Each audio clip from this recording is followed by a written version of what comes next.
It's C-Doc again. Hey, what's up? Tuesday night, we are back in the place to be. Yes, welcome to Channel Zero. Welcome to another episode of It's C-Doc again. I'm your host, C-Doc, and we're going to have a lot of fun tonight with our guest.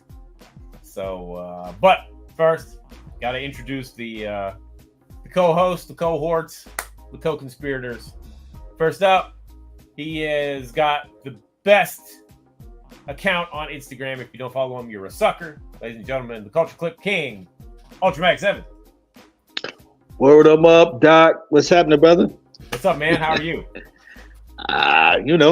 Chilling, holding New Jersey down as I do. As you do, as you have to do. Yep. New Jersey needs held down, so there's no better man for the job. Of course. Yeah. So, we're waiting on Flatline. So while we're waiting on Flatline, you may have you have some hip hop mail. Oh, listen, let me tell you, our friend Guy from Weaponized Records. It seems like he puts out a new record every week. Right, but it really does. It really does. But going along with the mixtape series, I got the latest one from DJ Rasp. Nice. So you know how all that is, and I think the cover is done by a graph artist named Jebba. Okay. I believe it's. I don't want to get it right. It's Jebba, Jeba. I assume that's Jebba. Word. But this one is like a dope mix of like classic breaks and disco.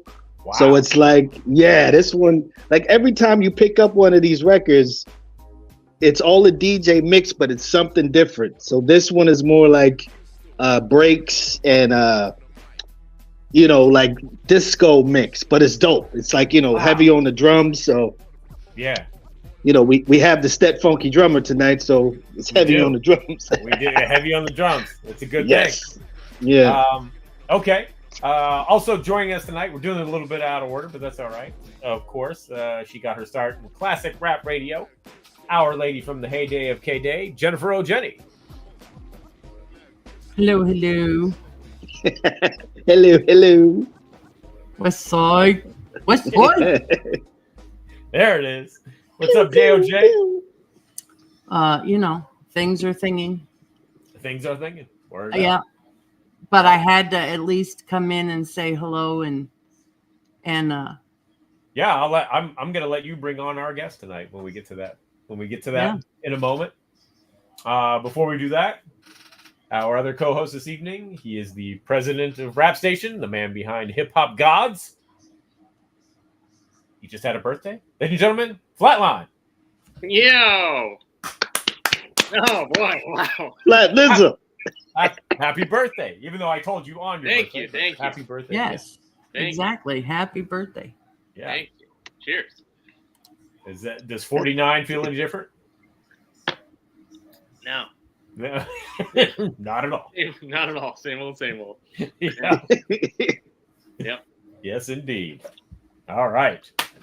Well, our guest is here. We'll get to the other stuff later on. Sure. Yeah. So, Jennifer, I turn it over to you. Somebody I've known at least for 36, 38 years. Back when he was a little whippersnapper. None other than the Stet Funky Drummer, Bobby Simmons. Hey! Yeah. What up, y'all? What's up, Bob? Hey, Jin, how you doing? Hey, Bobby. I'm doing all right. Good to see you, man. There's something I just have to say. Daddy-O would say, yeah, we keep Bobby around because he's what keeps us young. Yeah, you do know that I am older than all of them. I'm older than Delight, Daddy-O. No, the hell you're not. Wait, older than Delight. Yeah. All right, let me get out of that. I'm out of that. Bye. All right now, Jen. See you, Jennifer. Mr. Simmons, how are things? What up, C-Doc? It's C-Doc again. Yes, sir. I see the Stet record in the back there, boy. Had to pull out the archives. I didn't pull everything out, but I grabbed some choice. Man, let me tell you something. Select things, you know. Let me tell you something, man. We appreciate you very much. I know I appreciate you very much, man. Everything that we've been doing. Man. Sit, look. So my quick thing at this. Christmas 1988. Oh, yeah. I got this. I Yeah. got this album, among other albums. Oh, you got to do it around Christmas time? That album was released, what, in April? Yeah, but I lived in Pittsburgh, man. I was growing up there, and like, so Yeah, in Pittsburgh. yeah, we were late to the party. Damn. But Late on Hip Hop Flatline. You hear that? I hear it. Late on Yeah. the liquor stores. it was Stores rough, couldn't get it. rough times. But anyway, this was such an influential record for Oh, okay. me. So when I when I started working with Daddy-O, it was like, oh, shit, this is amazing. And then when he said, we're doing new Stet stuff, anything I could do, man, it's my honor. So Thank you. Nah, we appreciate that, man. Very much, man. We move the way we move. You moved with us. We like, all right, he moving. So we definitely appreciate that, man. yeah. Very much. Yeah. So, but tell Pittsburgh don't be late on nothing else now. Well, we're in the internet days these days. So, That's me too. yeah, it's everywhere, everything all at once. Yeah, exactly. But so I'm curious because the new album. Yes, here we go again. Here we go again. Yes. Yes. Many- Oh, my man, Flatline. What is that? The chocolate version? What's that? What's Just that? regular. What's the regular one? Yeah. Come on, C-Doc. Come on, man. Yeah, I got the regular version too. Well, yeah, that's what this is too. The chocolate ones went fast, bro. Damn. We wanted that P-Funk Parliament chocolate version. I know, right? Yeah, we wanted to look like the White House had us. So you personally, what has the reception been for you? Well, the reception's been pretty good. Actually, my test is always this. I like to talk to people who I don't know and maybe they're familiar with the group, but I don't know them. I always trusted people who I don't know. I say, yo, did you hear the new Stetsa Sonic record? They go, oh, you mean that group that from the 80s? I said, yeah, they got a new record out. And people, they go check it out. And then because I literally talk back to people on social media. Like, they be bugging out like, is this really you? I'm like, motherfucker, it is me. I mean, it's me. You know what I'm saying? And the response has been really, really great, man. A lot of people have been picking their favorites. And I even told Daddy, I said, we need to move the way we see the people moving. And literally the people been moving. Of course, Cypher's like our big throw out to them. Like where y'all come with this? And the funny thing is that I submitted that record to Daddy-O when the album was done. You know that, C-Doc? I submitted it. We was done. I was like, yo, D, like, we not done, D. Look, I'm going to send you something. Do you trust me? Because I always tell Daddy-O that, like, before I send him something. If you trust me, leave this in my hand. And I sent them the Cypher with Marla and Smooth on it. And if you know Daddy-O, he ain't trying to have nobody, what? You know what I'm saying? It's like, nah, we getting on this. We going to finish this. So that's how that came about. And we're happy that people recepted to it really, really good. Not that they didn't recept to anything else from the album, but it's like, wow. Are you guys from 86 and 87? Are y'all the same guys? It's like, yeah, we are, but we're different than everybody else.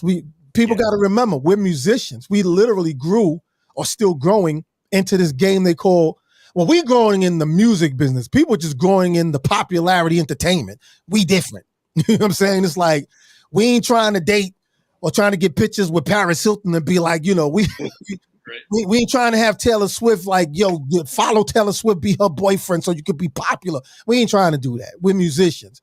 Yeah. We love the art. And so if we put it together and throw it in the universe, and if people gravitate to it, we happy with it. Yeah. Word up. Mm-hmm. Yeah. So I remember getting the email from Daddy-O about Cypher. He's like, yeah, we got to add another record to the album. What you say, Doc? What'd you say, D-Doc? What'd you say? I was just like, oh, come on, man.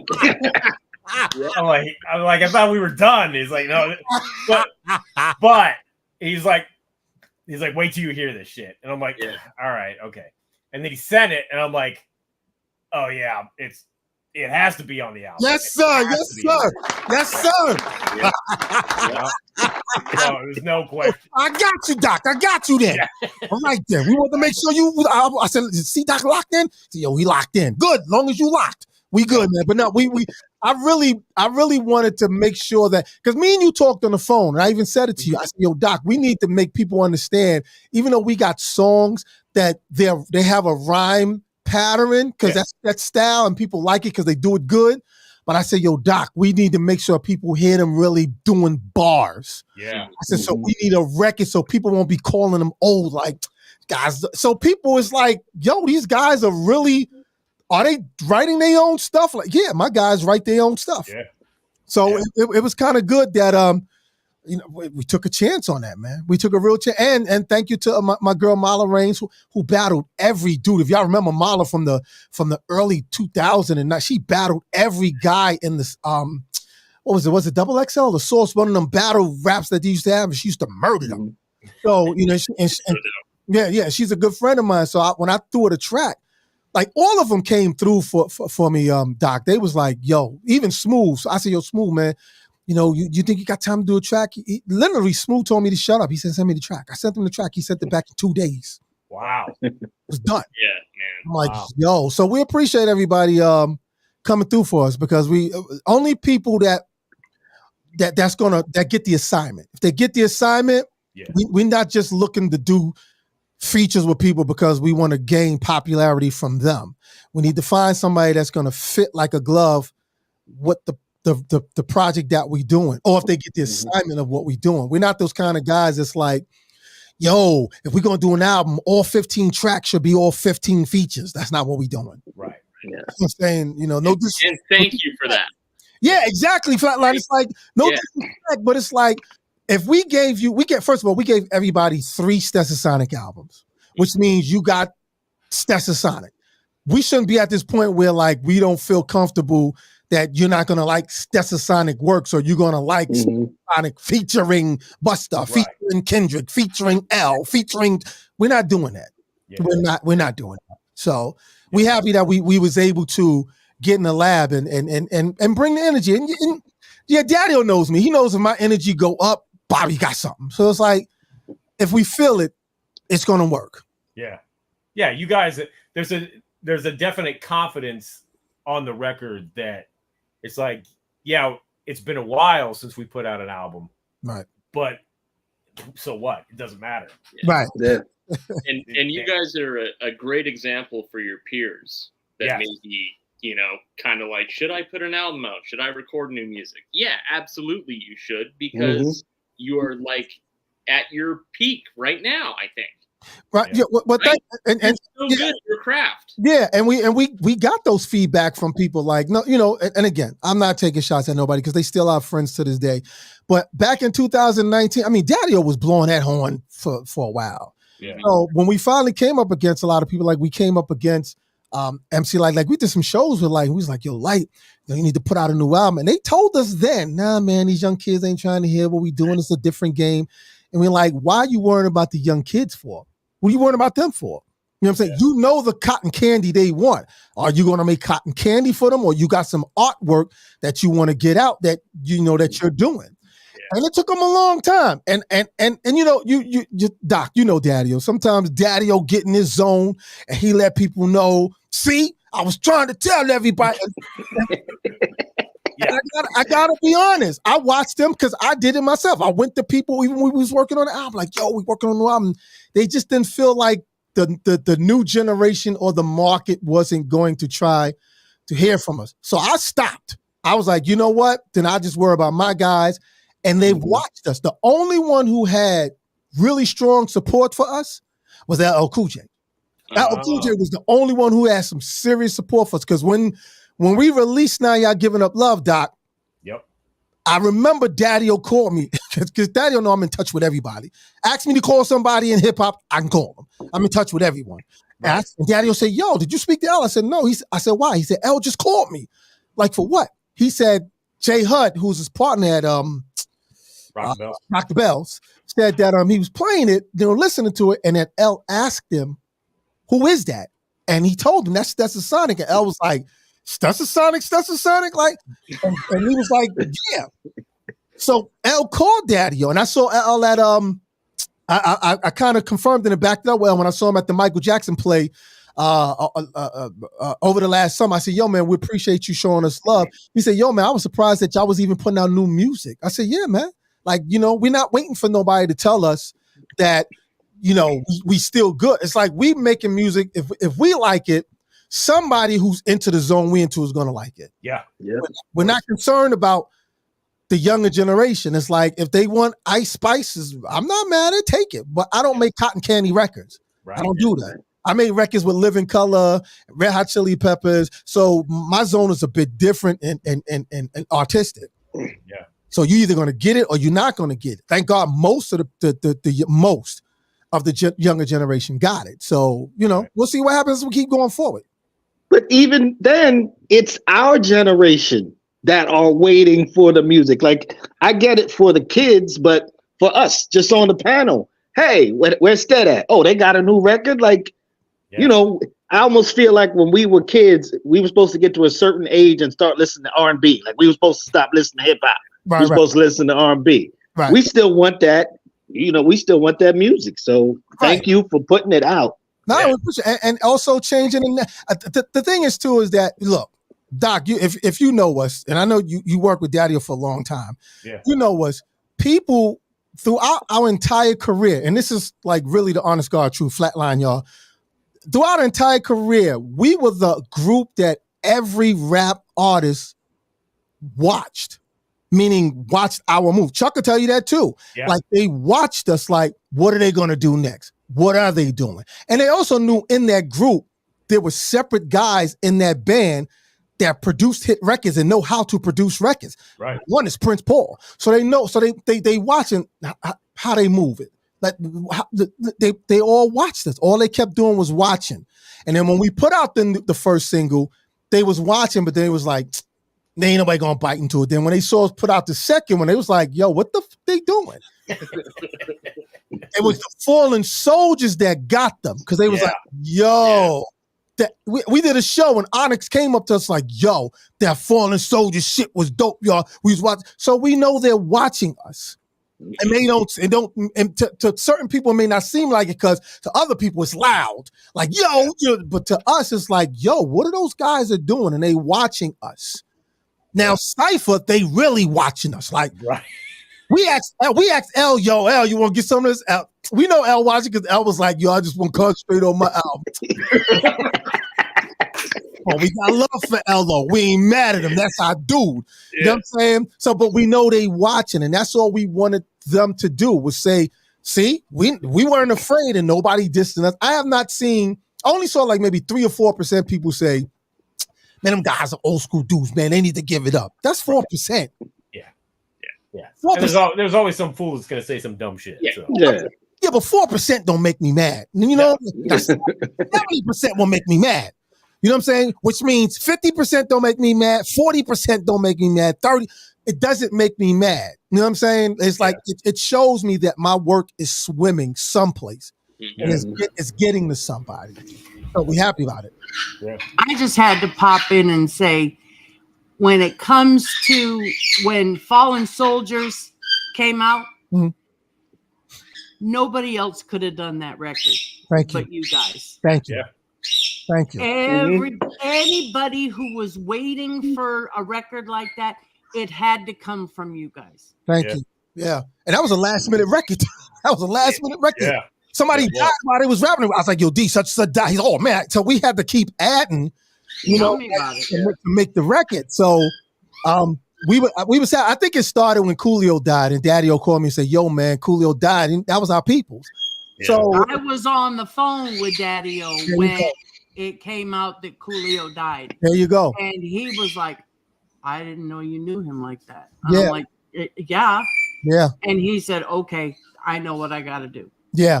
And he called me and he said, so that was like something that we did like very last and quickly. So, but we knew that if we listen carefully and place it right, we knew that we could. To us, it's all about trying our best of making a great record. Yeah. You know what I'm saying? I mean, and y'all know us. If people who know us and know our work, they know that if you go back into the history of all the records we've done with separate people, not just Stetsa Sonic records, you would never know any of the members of Stetsa Sonic did it because we didn't use the same formula we used on Stet records. Right. When me and Paul had the chance to work with Living Color or the album, automatically Paul was like, yo, Bobby, because Paul know I'm a musician. He's like, yo, we need to figure out a way so people don't even know we did this record. Yeah. And we figured it out. You know what I'm saying? So even when we make our records, we try to make sure we don't want to, we're not trying to follow the just plays. We're not trying to follow everybody else. Let's listen to it. If somebody else is working with us, make sure they get the assignment, they understand us, and we can make the record. So we make sure we try to make not a perfect record, but a good enough record that people it's like, yo, that record is good. Yeah. And that's what happened with Fallen Soldiers. Yeah. Yep. Yeah. So let's go back now. Let's rewind. Take it back. And you got into music as a kid, right? Yeah. Well, I mean, professionally, my professional career started as a drummer was when I got my first paid gig when I was 16 years old. Wow. And I got to go out on tour. Actually, before I went on tour, I recorded with an artist by the name of Lilo Thomas. He's an R&B artist from the 80s. And I worked on his album with Sexy Girl and all those songs, and I played drums on those songs. Yeah. And then I was also DJing at the Latin Quarters Club. I was the DJ. I was the guy that opened up before Red got there. Red would get there at 1 o'clock after he finished at Kiss FM, and then he would come on. So I would spin from 10:30 to 1 o'clock till Red got there. And 16-year-old? As a 16-year-old, yeah. I was yeah, real talk, yeah. I was 16 years old. You know, a lot of us at the Latin Quarters was young. Heather was 14 years old. Yeah. Heather Hunter worked co-check. She worked co-check. If you catch her with Heather Hunter, just say, yo, we spoke to Bobby. He was telling us you was working co-check, and like she worked co-check. Wow. She was in co-check at Latin Quarters. And I'm not going to front because I did co-check too, but I moved to DJ though. Right. You know, we were young. She was 14. I was 16. So we was pretty young up in there, but nobody knew. You know what I'm saying? I mean, Paradise really looked out for me because when they lost their DJ, they needed a DJ. And I was like, yo, Dice, I DJ. He's like, nah, man, don't you just play drums? I said, no, I spin. So he gave me the opportunity and I spin it. So my first professional gig as a paid person was with Lilo Thomas. And the first time I got to go to London, I turned 17 when I got to go to London. He had to get my parents permission to take me to London. So yeah, I started professional with him. And then after with Lilo, of course, I was still working with Stet. Most of the time I was working with Stet. That's when people go, well, when did you join? I've always been a part of Stet. Just I couldn't take the pictures with them because I was on the road. Right. Like if you look on the Info Get album, I'm all over that album. But when you pick, I couldn't take the pictures because Tommy Boy was going to wait for me. It was like, yo, we got to take these pictures. He's named on the album. We know he produced this song. We know he mixed it. We know he's playing drums. And so, because I didn't think at the time that Tommy Boy was going to really have Stet in good hands. Yeah. So my backup was, I'm a professional drummer. I'm actually at the time they took the pictures for Ink Full Gear, because I still got my jacket, the troop suit that we wore in the album cover. Yeah. That cover right there is that the week they took that picture was the week I got hired to play with Natalie Cole. Wow. Oh. I got called to be a drummer for Natalie Cole. She was doing a jazz festival. And one of my friends, a keyboard player, he called me. So I was like, okay, at least I did the album with Stet. So whatever happens with it, you know, y'all need me, I'll be around, but I'm getting ready to go on tour with Natalie Cole. You know what I'm saying? So they took the pictures. That's why everybody was like, well, you only saw me in the pictures when we did the tours, or when you see me like on the maybe the single covers, they use certain photos that I took with them. Yeah. But what happened with the Natalie Cole gig, I got fired.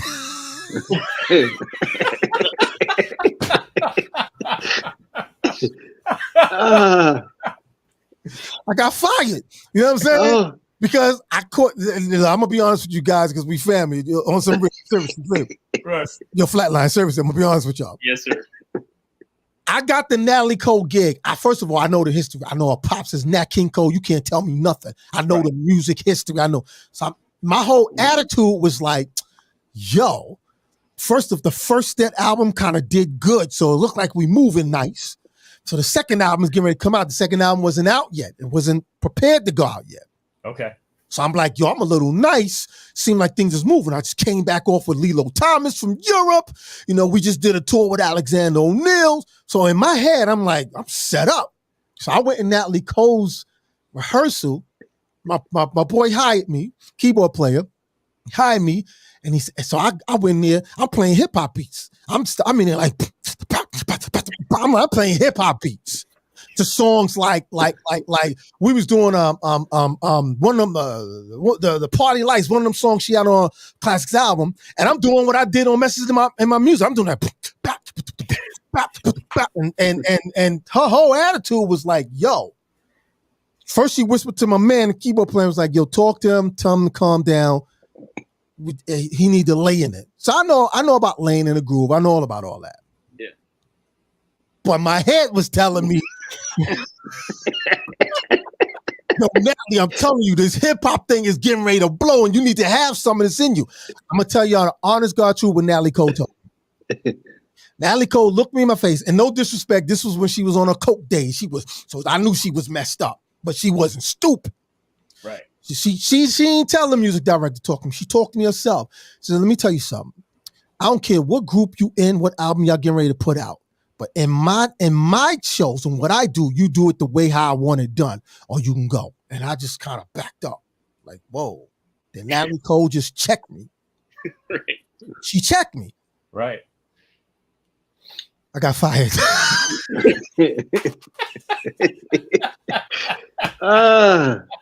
So I call my boys, yo, what's up? We got shows coming up, y'all. What we doing? Well, now the gig didn't work out. I didn't want to do it. She fired me. That was my lesson learned. From now on, when I play with any artist, R&B artist, stick with the program. If you want to mix it up and they like it, mix it up. But I would never forget, like, yo, the great Natalie Cole. She was, and you can't disrespect it because Natalie could blow. Oh, yeah. Vocally, she was like, but in my head, yo, that's Sonic. What you talking about? Right. We Brooklyn. That didn't matter to her. Right. It's like, if you ain't cutting any, even the ballad songs, like I'm playing on the rim shop. No, that's not how it goes.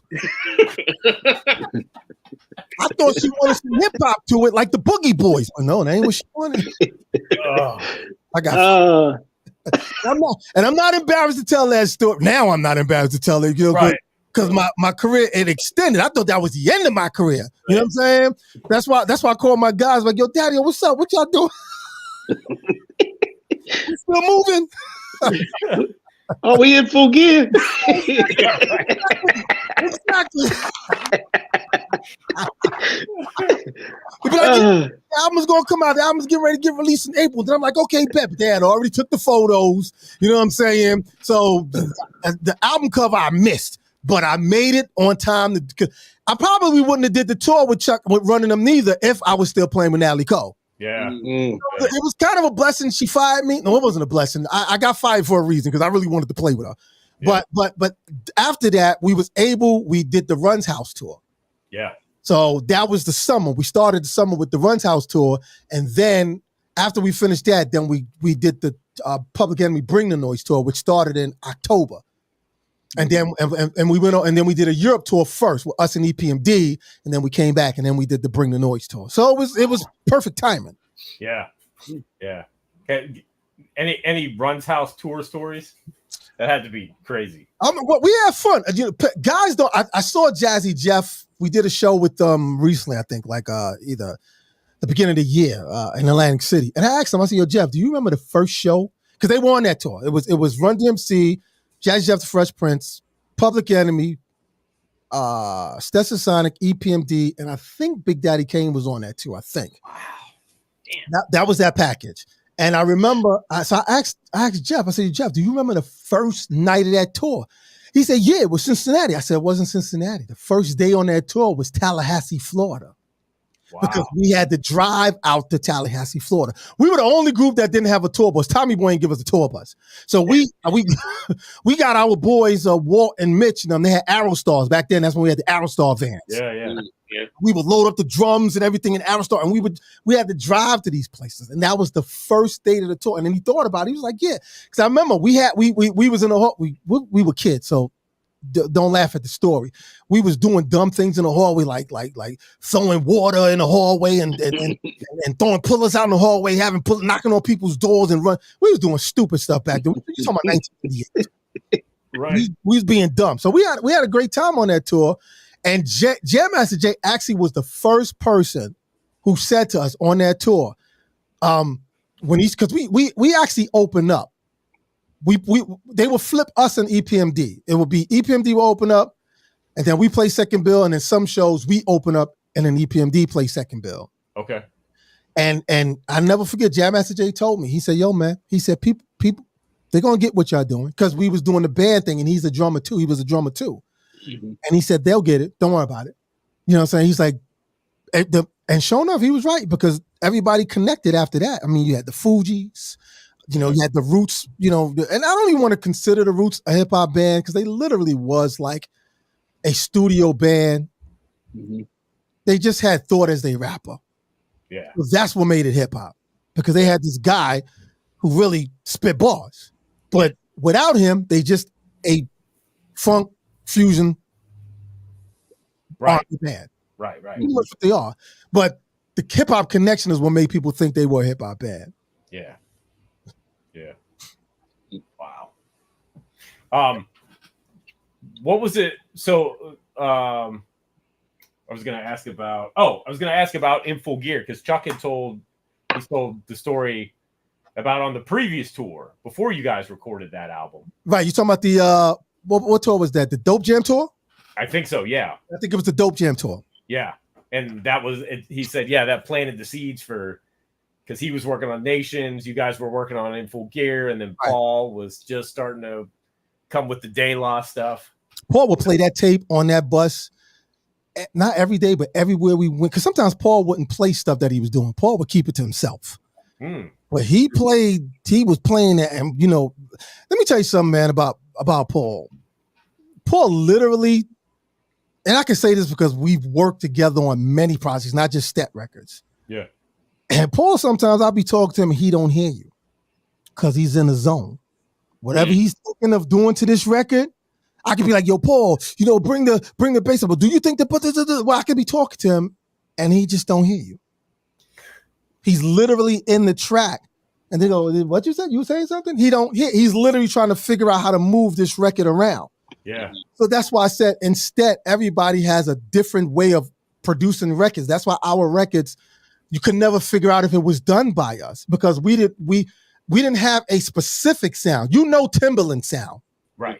Timbaland's dope. So that's his sticks. That's the signature. Yeah. You don't know our signature because it's like we varied so much that we didn't have to do a stigma sound. The only stigma sound that we had was the drums. We made sure it sounded big, the live drums. We recorded that in the bathroom, left the mic in the bathroom. So you get the resident sound. The drums is mic'd up, but there's one room mic in the bathroom with the door open. So that's how we got that big sound. That's the only thing that if you hear that on a record, then let me see if Stet did that, because then that's us. But other than that, production-wise, we made sure that we tested everything that we was trying to do. And Paul was one of those guys, man. He would play that De La Soul album or what he was working on that whole entire time, and we were just thinking like, it's going to be a good album. No, it became the greatest album in hip hop history, and it resurged again as the greatest hip hop album. Mm-hmm. So, I just watched this guy, man. Like, everybody has different ways of working. His way of working, you could be talking to him, he don't hear you. Yeah, he's literally in his zone. Like. So Paul was that album, Takes a Nation, and Info Gear were the three albums that was being molded on that Dope Jam tour. Yeah. And the success out of that was, again, it's like I said earlier, it was because everybody in that whole package, was like, we need to do something that people can identify us with. That's what I always tell people when I talk to them. 1988 was the best year for hip-hop. Yeah. Agreed. Yep. Yes, yeah. And I tell you why I say this to Daddy all the time. The reason why it was the best year of hip-hop, because everyone had their own identity and sound. Flatline, you was right when you said thank you about everybody doing these features. Like, listen, let me explain something to you. Everybody had an album out that year. You had Diabolical Biz. You had Long Live the Kane. You had Great Adventures of Slick Rick. You had Raw Bass. You had Public Enemy. You had EPMD Strictly Business. You had Salt with a Deadly Pepper. You had Info Gear. You had Cool G Rapping Polo's album. You had Dana Dane's album. You had who else put out album? Ultramagnetic. Magnetic. No. You're right. Ultra had an album that year. Yeah. Everybody had a freaking album out that year, and we all won, and it was all different. Yep. You was able to play everybody's cassette or CD, whatever. Like, yo, after you finish listening to that Ultra album, put in that PE album, and it was like you didn't have to worry about it feeling like the last album. Yep. Today, if you put in somebody's record or album, because there's so many features on it, by the time you put on an artist album who's featured on it, it feels like you just listened to the same album. Yeah. Right. Yeah. You get mixed up like it, but somehow people think that's a cool thing to do. No, not us. We wanted to make sure people identify with us first. Yeah. Yes. And then said, okay, if maybe on the third album we'll do it, but on the second album we did something with the Force MDs. We did Float On. But we kind of kept it simple. We knew how to make those records instead of just trying to do a bunch of exactly. Bam. You know what I'm saying? Yep. Instead of doing that. So trust me, man, we were a different species. Chuck, I gave the Bomb Squad the biggest love on somebody else's show because they don't get enough accolades, man. Keith well, I would agree, and this guy might too, ladies and gentlemen. Chuck D. Oh, Chuck D, really? Yeah. Well, yeah, I don't see him. Where Chuck at? He's there. Oh, Chuck is there? Yep. I see you, Chuck. I see you, sir. I don't see you, but I see you. Salute, sir. How are you? I'm good, fam. How are you? I'm always catching on the other side, and I'm also I come in and make cameo appearances on the great show. What up, Flatline? What up, Ultra? What up, Doc? And I heard you, talking, especially about that year of '88 and all that period, from '87 to let's say '92. Yeah. Because the appetite, man. Remember, the appetite was rich. Everybody wanted more hip hop, and they wanted more from one artist other than, okay, man, I got the A and the B side from you. I want more.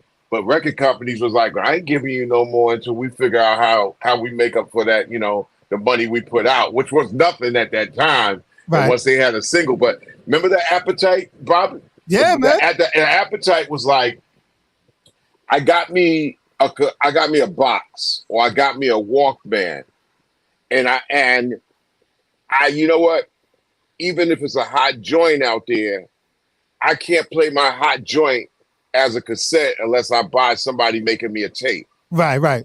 So in '87 and '88, when they say, all right, now we're gonna put rap on tape officially, as opposed to you having to take the 12-inch and make your own tape, or go to somebody who's a DJ. Right. Like, yo, listen, I got some records, man. Put it on the tape, man, because I got this new Walkman I'm going to work with, or I just want it in my box, and I'm tired of making pause tapes off the radio. You know what I'm saying?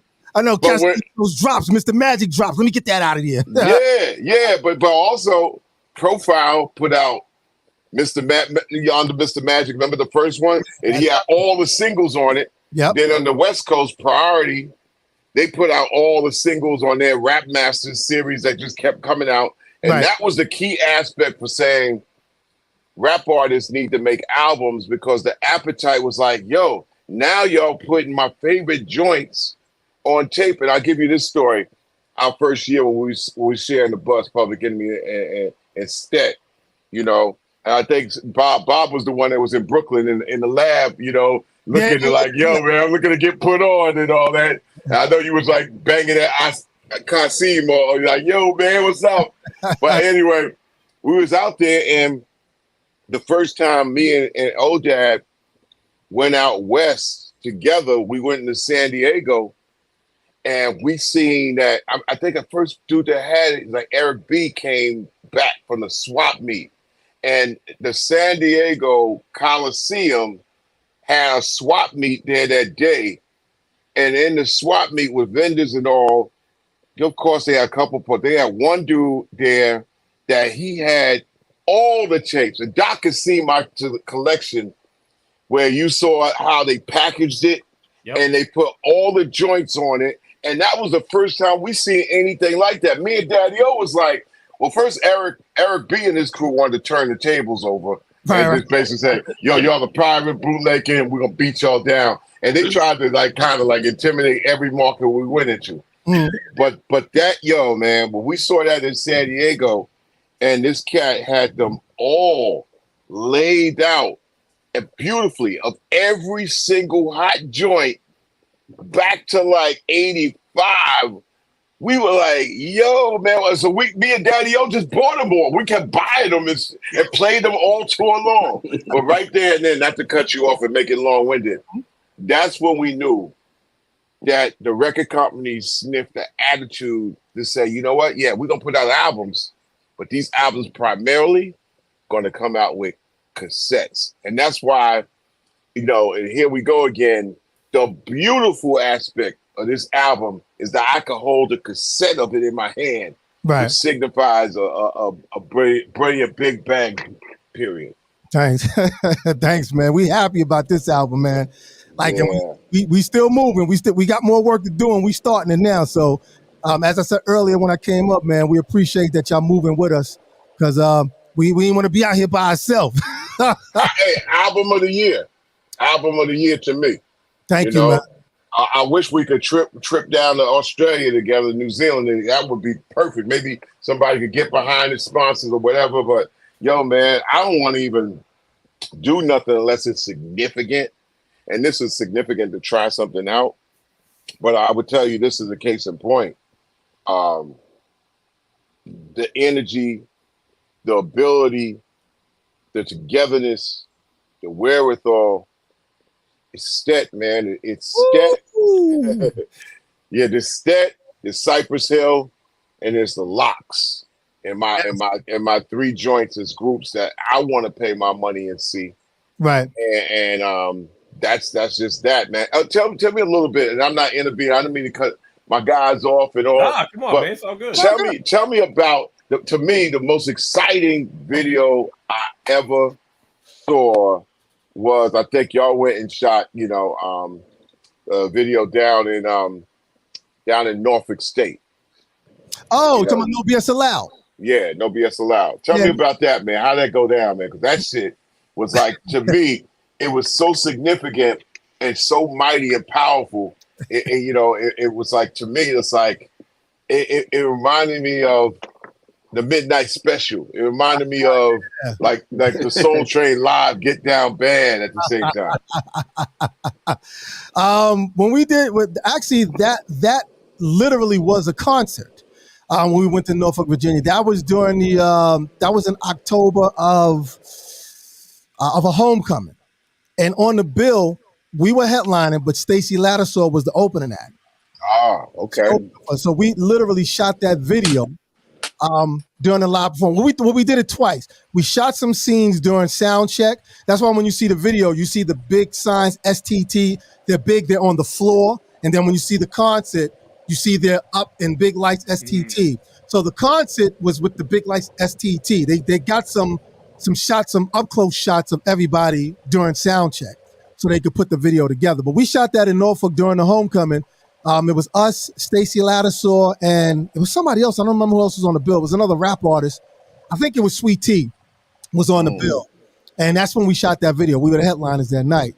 Big up to Stacey Lattisaw. I hope I didn't make her mad. Her drummer had he had broke his pedal and his hi-hat. So he couldn't play because he didn't have no extra, utensils to use for the set. And he asked me if he could use it.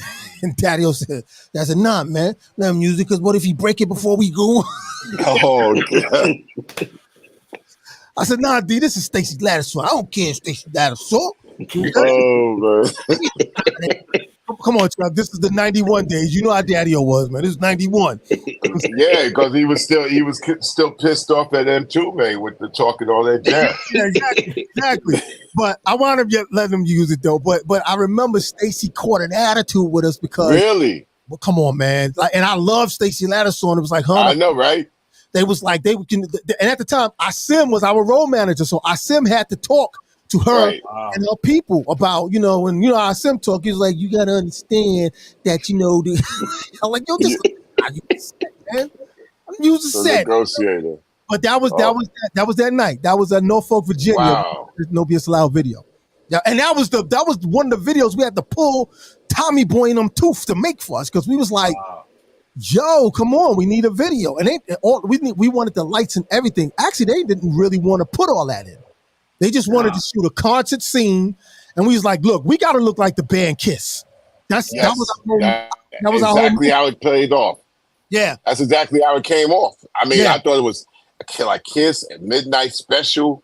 Don Kirshner's rock concert, Parliament Funkadelic, all that stuff in there, They was like, oh, it's too much. We don't know if the record's good. Man, stop it, man. Come on. We got a shot to make something look good for us, but that was a whole nother roll up with Tommy Boy, man. It was like, but yeah, for that night, that was Norfolk, Virginia, when we shot that No Business Allowed video.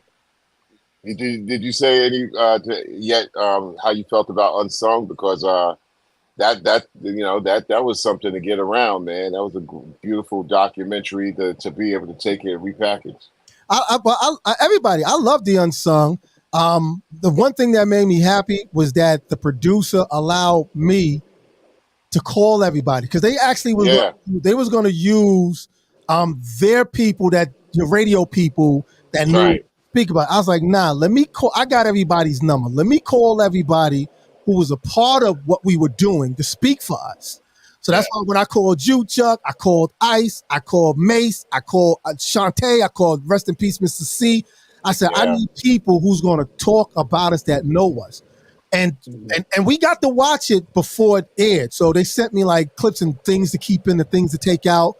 And we pretty much told them to keep everything in. The only thing that I had them fix was that M. Toomey had just died. So I said, we need to keep M. Toomey in this. So I said, go back to a show y'all did with M. Toomey. And she didn't know that they did an M. Toomey Unsung. I said, find out who produced it and get the clip from them because Daddy-O had spoke about M. Toomey about the record. Right. And then they found it and they said, perfect, Bobby, that'll work perfect. Yeah, because we didn't have a chance to get M. Toomey to speak on it with us. But yeah, we was happy with it, man. We loved it. We thought it was great. No disrespect. Somebody asked me yesterday, and I'm going to try to keep this real respectful. No disrespect to BET, but we was hoping that they would have came to us first to say, look, man, your guys' story need to be told. Because I know pretty much most of the people up at BET. But it was TV1 that came first. Yeah. You know what I'm saying? Yeah, but TV1 always comes first. Unsung is a special series, man. I don't know, what does BET have to do a story? What do they do? Really nothing. But it would have been nice if they would have sat with us and say, hey, look, can we put together? They didn't at all. They kind of looked at us like, nobody's going to really know. And it's like, well, isn't it the whole point of telling this story? Right.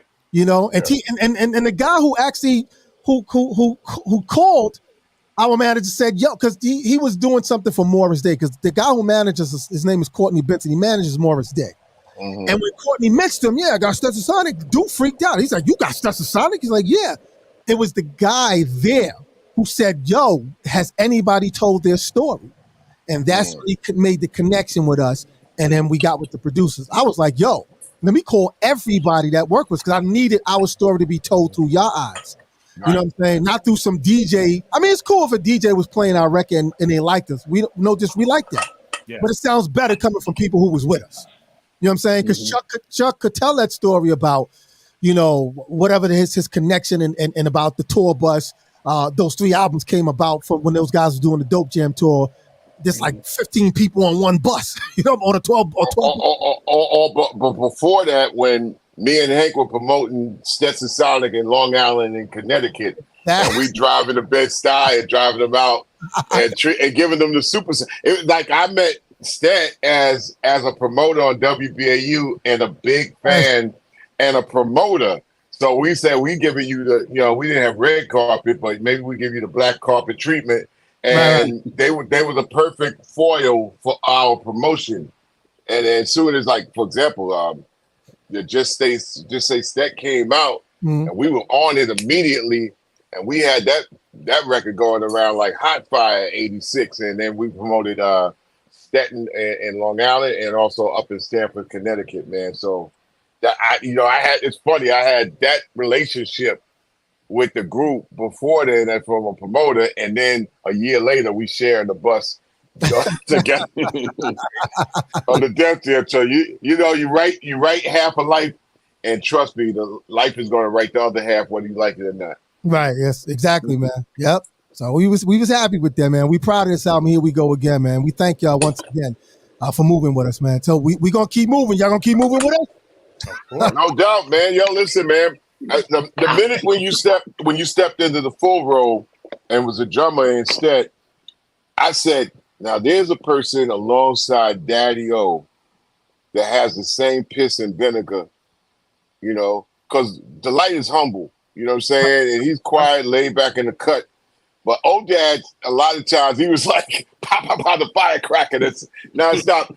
And when y'all worked together, I said, oh, this dude is damn near out in front more than Daddy-O to make sure that this shit ain't going to go nowhere south. Yes, yes. And I was very honored to know that me as a Stet fan and seeing you, in the fold and carrying the tradition, for like 35 years, man, is something else not to be slept on. No, thank you, definitely, man. Thank. I even said it even in the beginning. I was telling T-Doc and them that and you said it, Chuck. Like I was in the cut while they, most of those dates because Stet was opening act. I know, right? They did like 3 minutes, 2 minutes, right. Dope jam tour. So I was in the cut, but I was also telling them that most of that time I was already on the road because I was out with Lilo Thomas.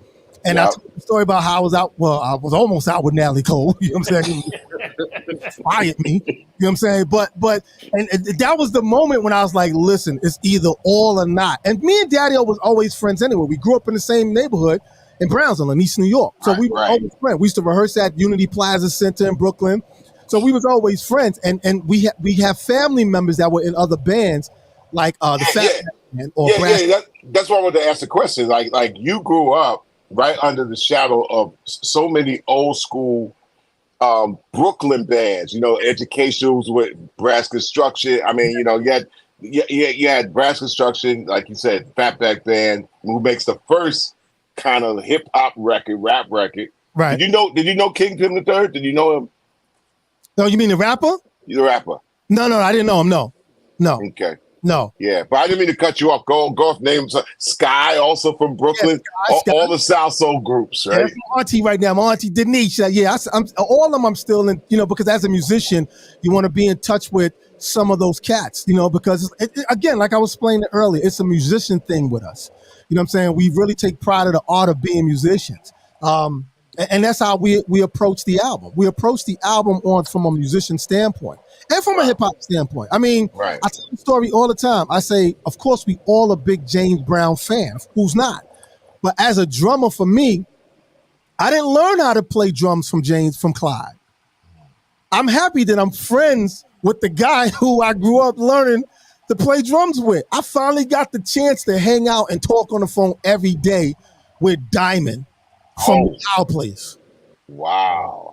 Like I'll be on the phone with Diamond, and I said, yo, Diamond, I said, tell the truth. Did you use a double pedal? He said, no, man, that's 1 foot. I'm like, yo. So learning from these cats and getting the opportunity to meet them, it's a musician thing. We take pride in the work of that. I want to make sure when we do our Stet records, I want to approach this like how the Ohio players approached when they were working on Fire. I want to approach the same way. When we went in and did Here We Go Again, I told Daddy-O from the jump, I said, D, if we're going to approach this, first of all, it's an Isley Brothers classic. So if we're going to approach this, we need to approach this from a musician standpoint. Let me call BT the bass player. Let me call a keyboard player. And I'm playing drums on this. The drums need to be on top of this because we want to make sure that though it's a recover of a sample of a song, but we need to enhance it from what it is. And that's what we did. I always tell D, that's how I approach the record. Even on Cypher, I know you think that's Graham Central Station, but that's me playing. Right. It's just it's just gated on a pad. That's me doing that's me. You know what I'm saying? So I said we have to approach it from that. So if we're gonna get it as close, we're producers.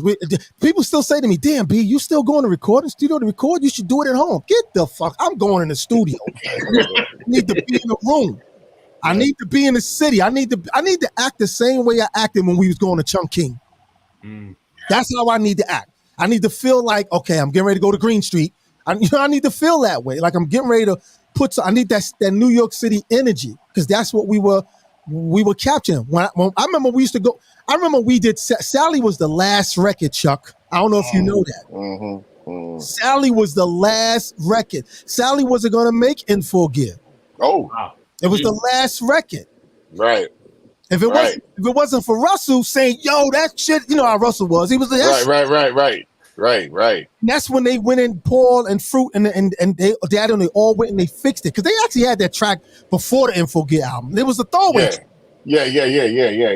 And it was the last record on the album. Tommy Boy was ready to go with Info Gear without it until it was finished. And then Russell was like, he was in Chunk King screaming like, "Daddy-o, that's the shit. That's the fucking." Well, it's good that Russell say that. I mean, we had to face Rick and Russell. They wanted to leave Rebel Without a Pause and Bring the Noise off of Nations. Y'all are out of your mind. That's crazy. Saying what's wrong with them? Well, back then, it's like, those records. Once again, we talked about the beginning, that little wedge between now this art form is a singles art form going into an album. Right. So they were like, okay, listen. Those songs already came out. They're gonna kill the momentum of your album. And we were like, "Yo, man, those records are not on cassettes."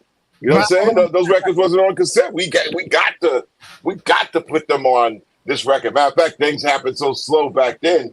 Is by the time somebody understood Rebel, it should be on that cassette, because they'll understand it a year later. We wasn't making records for the present at all, because they were so far out, crazy ass out of this world. They were not likable records. So yeah, I loved them. I was saying that, man. I'm champion Hank and y'all, man. I said that on the other show, man. Like, yo, that's the way but that comes from musician cats. Cats understand. They understand. They know how to make even if you're sampling something, they know how to make it move around like a bass note or a keyboard note. We know how to make it move around. You know what I'm saying? Yo, Chuck, real quick, while I got you, man, all here. Hey, yo, C-Doc, Ultra, Flatline. I need to get this story out, because I tell this story on every show I do. Whether it's Matt Hoff or anybody. And I need for Chuck to co-sign it, because people be thinking I'm bugging out. Okay. Here we go. Yo, Chuck. 1988, right? December, the Bring the Noise tour. Yep. The first. Now, let me stop right there. The first tour, first hip hop tour, that was a successful tour outside of Summertime. Exactly. And you pulled a lot of people on that tour, with Ice-T, and as we went more to the Midwest and the West, Yep. But here's what I want to tell everybody, and I remember the date and everything real well. It was December 6th. No, I'm sorry. No, got it wrong there. It was December 7th. I think it was like the 4th date of the tour. We went out to Minneapolis to play the First Avenue Club. It was only Public Enemy and Stetsa Sonic. EPMD wasn't on it. Nobody else was on it. It was just us two. Yep. We did 2 shows that night. We did. We did an 8 o'clock show and a 10 o'clock show. Yep. And the promoter told us Prince was coming. Yep. And we didn't believe the promoter. We said, get the fuck, he ain't coming in no, why? Because they shot the movie Purple Rain here, so Prince is coming? Prince didn't come to the first show, but he came to the second show. Right. Chuck, could you please tell the audience, I'm going to jack this and I'm going to repost it. I'm going to repost it so people can stop that bullshit. Yeah. He came to the second show, I heard. And then he was like there for his minutes or whatever, saw things, and then he dipped because, once Prince showed up and there was a hip hop crowd out there, sort of at that time. And, he saw it and checked us out and then dipped. Yeah, but Chuck, But Chuck, he didn't really keep the audience didn't keep. Yo, Chuck, I'm gonna tell you. I swear to God, I'm gonna tell you. You tell me what your eyes are seeing.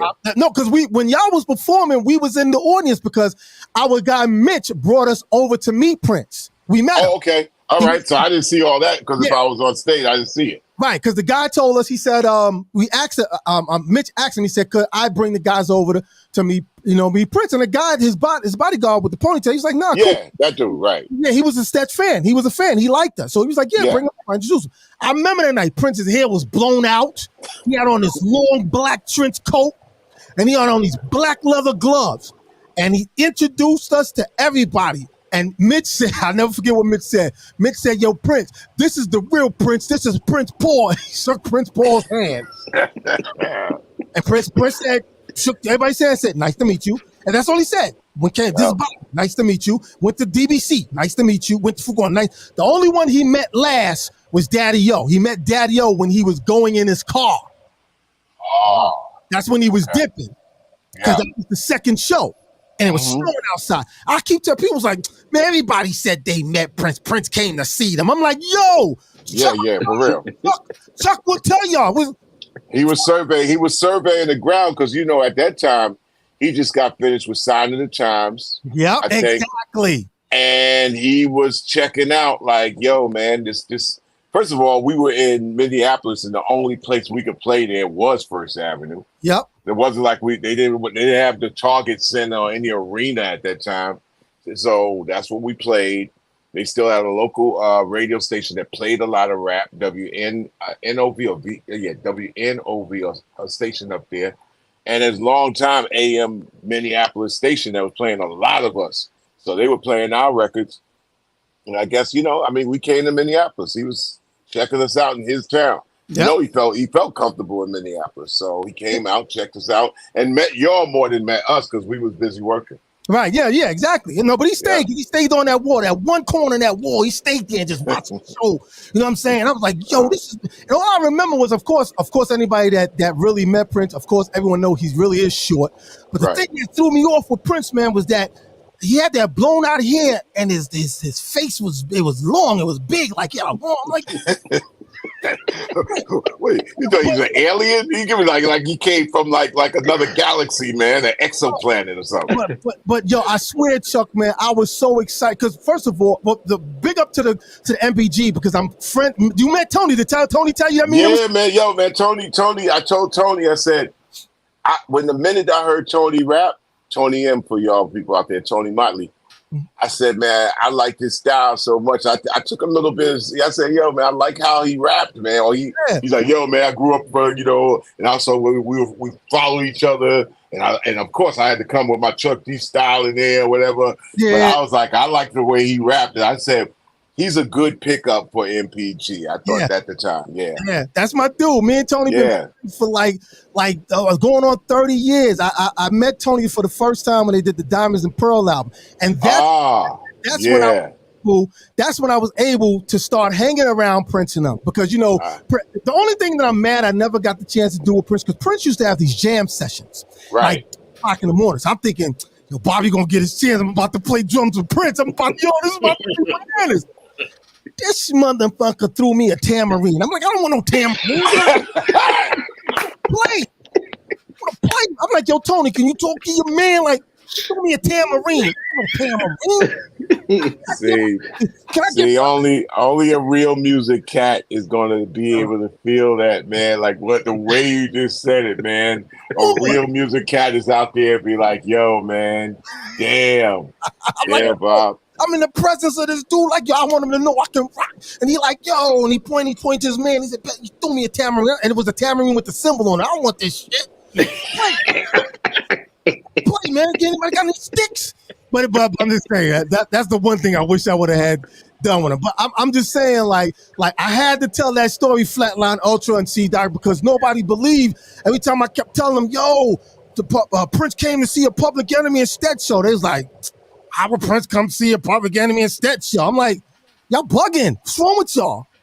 Well, number one, I would say, what's wrong with you? Because how you Bobby Simmons and Stetsa Sonic, how you gonna tell somebody else and they not believe you? And how long are you gonna stay talking to this person? Why are you doing it to yourself like that? They have no idea, especially if they ain't never like left the tri-state and you have a conversation with them and be like, I mean, you talking Egyptian and they talking around the way, and all you gotta do is like say it once and keep it moving. Right, exactly. Yeah, man.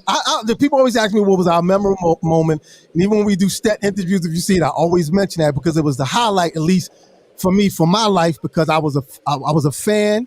I always wanted to be in that circle, and plus my brother, my oldest brother, who was a songwriter with Kashif and them back in the early '80s. Yeah, you know what I'm saying? Yeah. What's up? All right, rest in beats and rest in music, Kashif. Yeah, Kashif. And my brother was going to put me on the Prince, like during the '79 and in the 1980 era, the Dirty Mind album.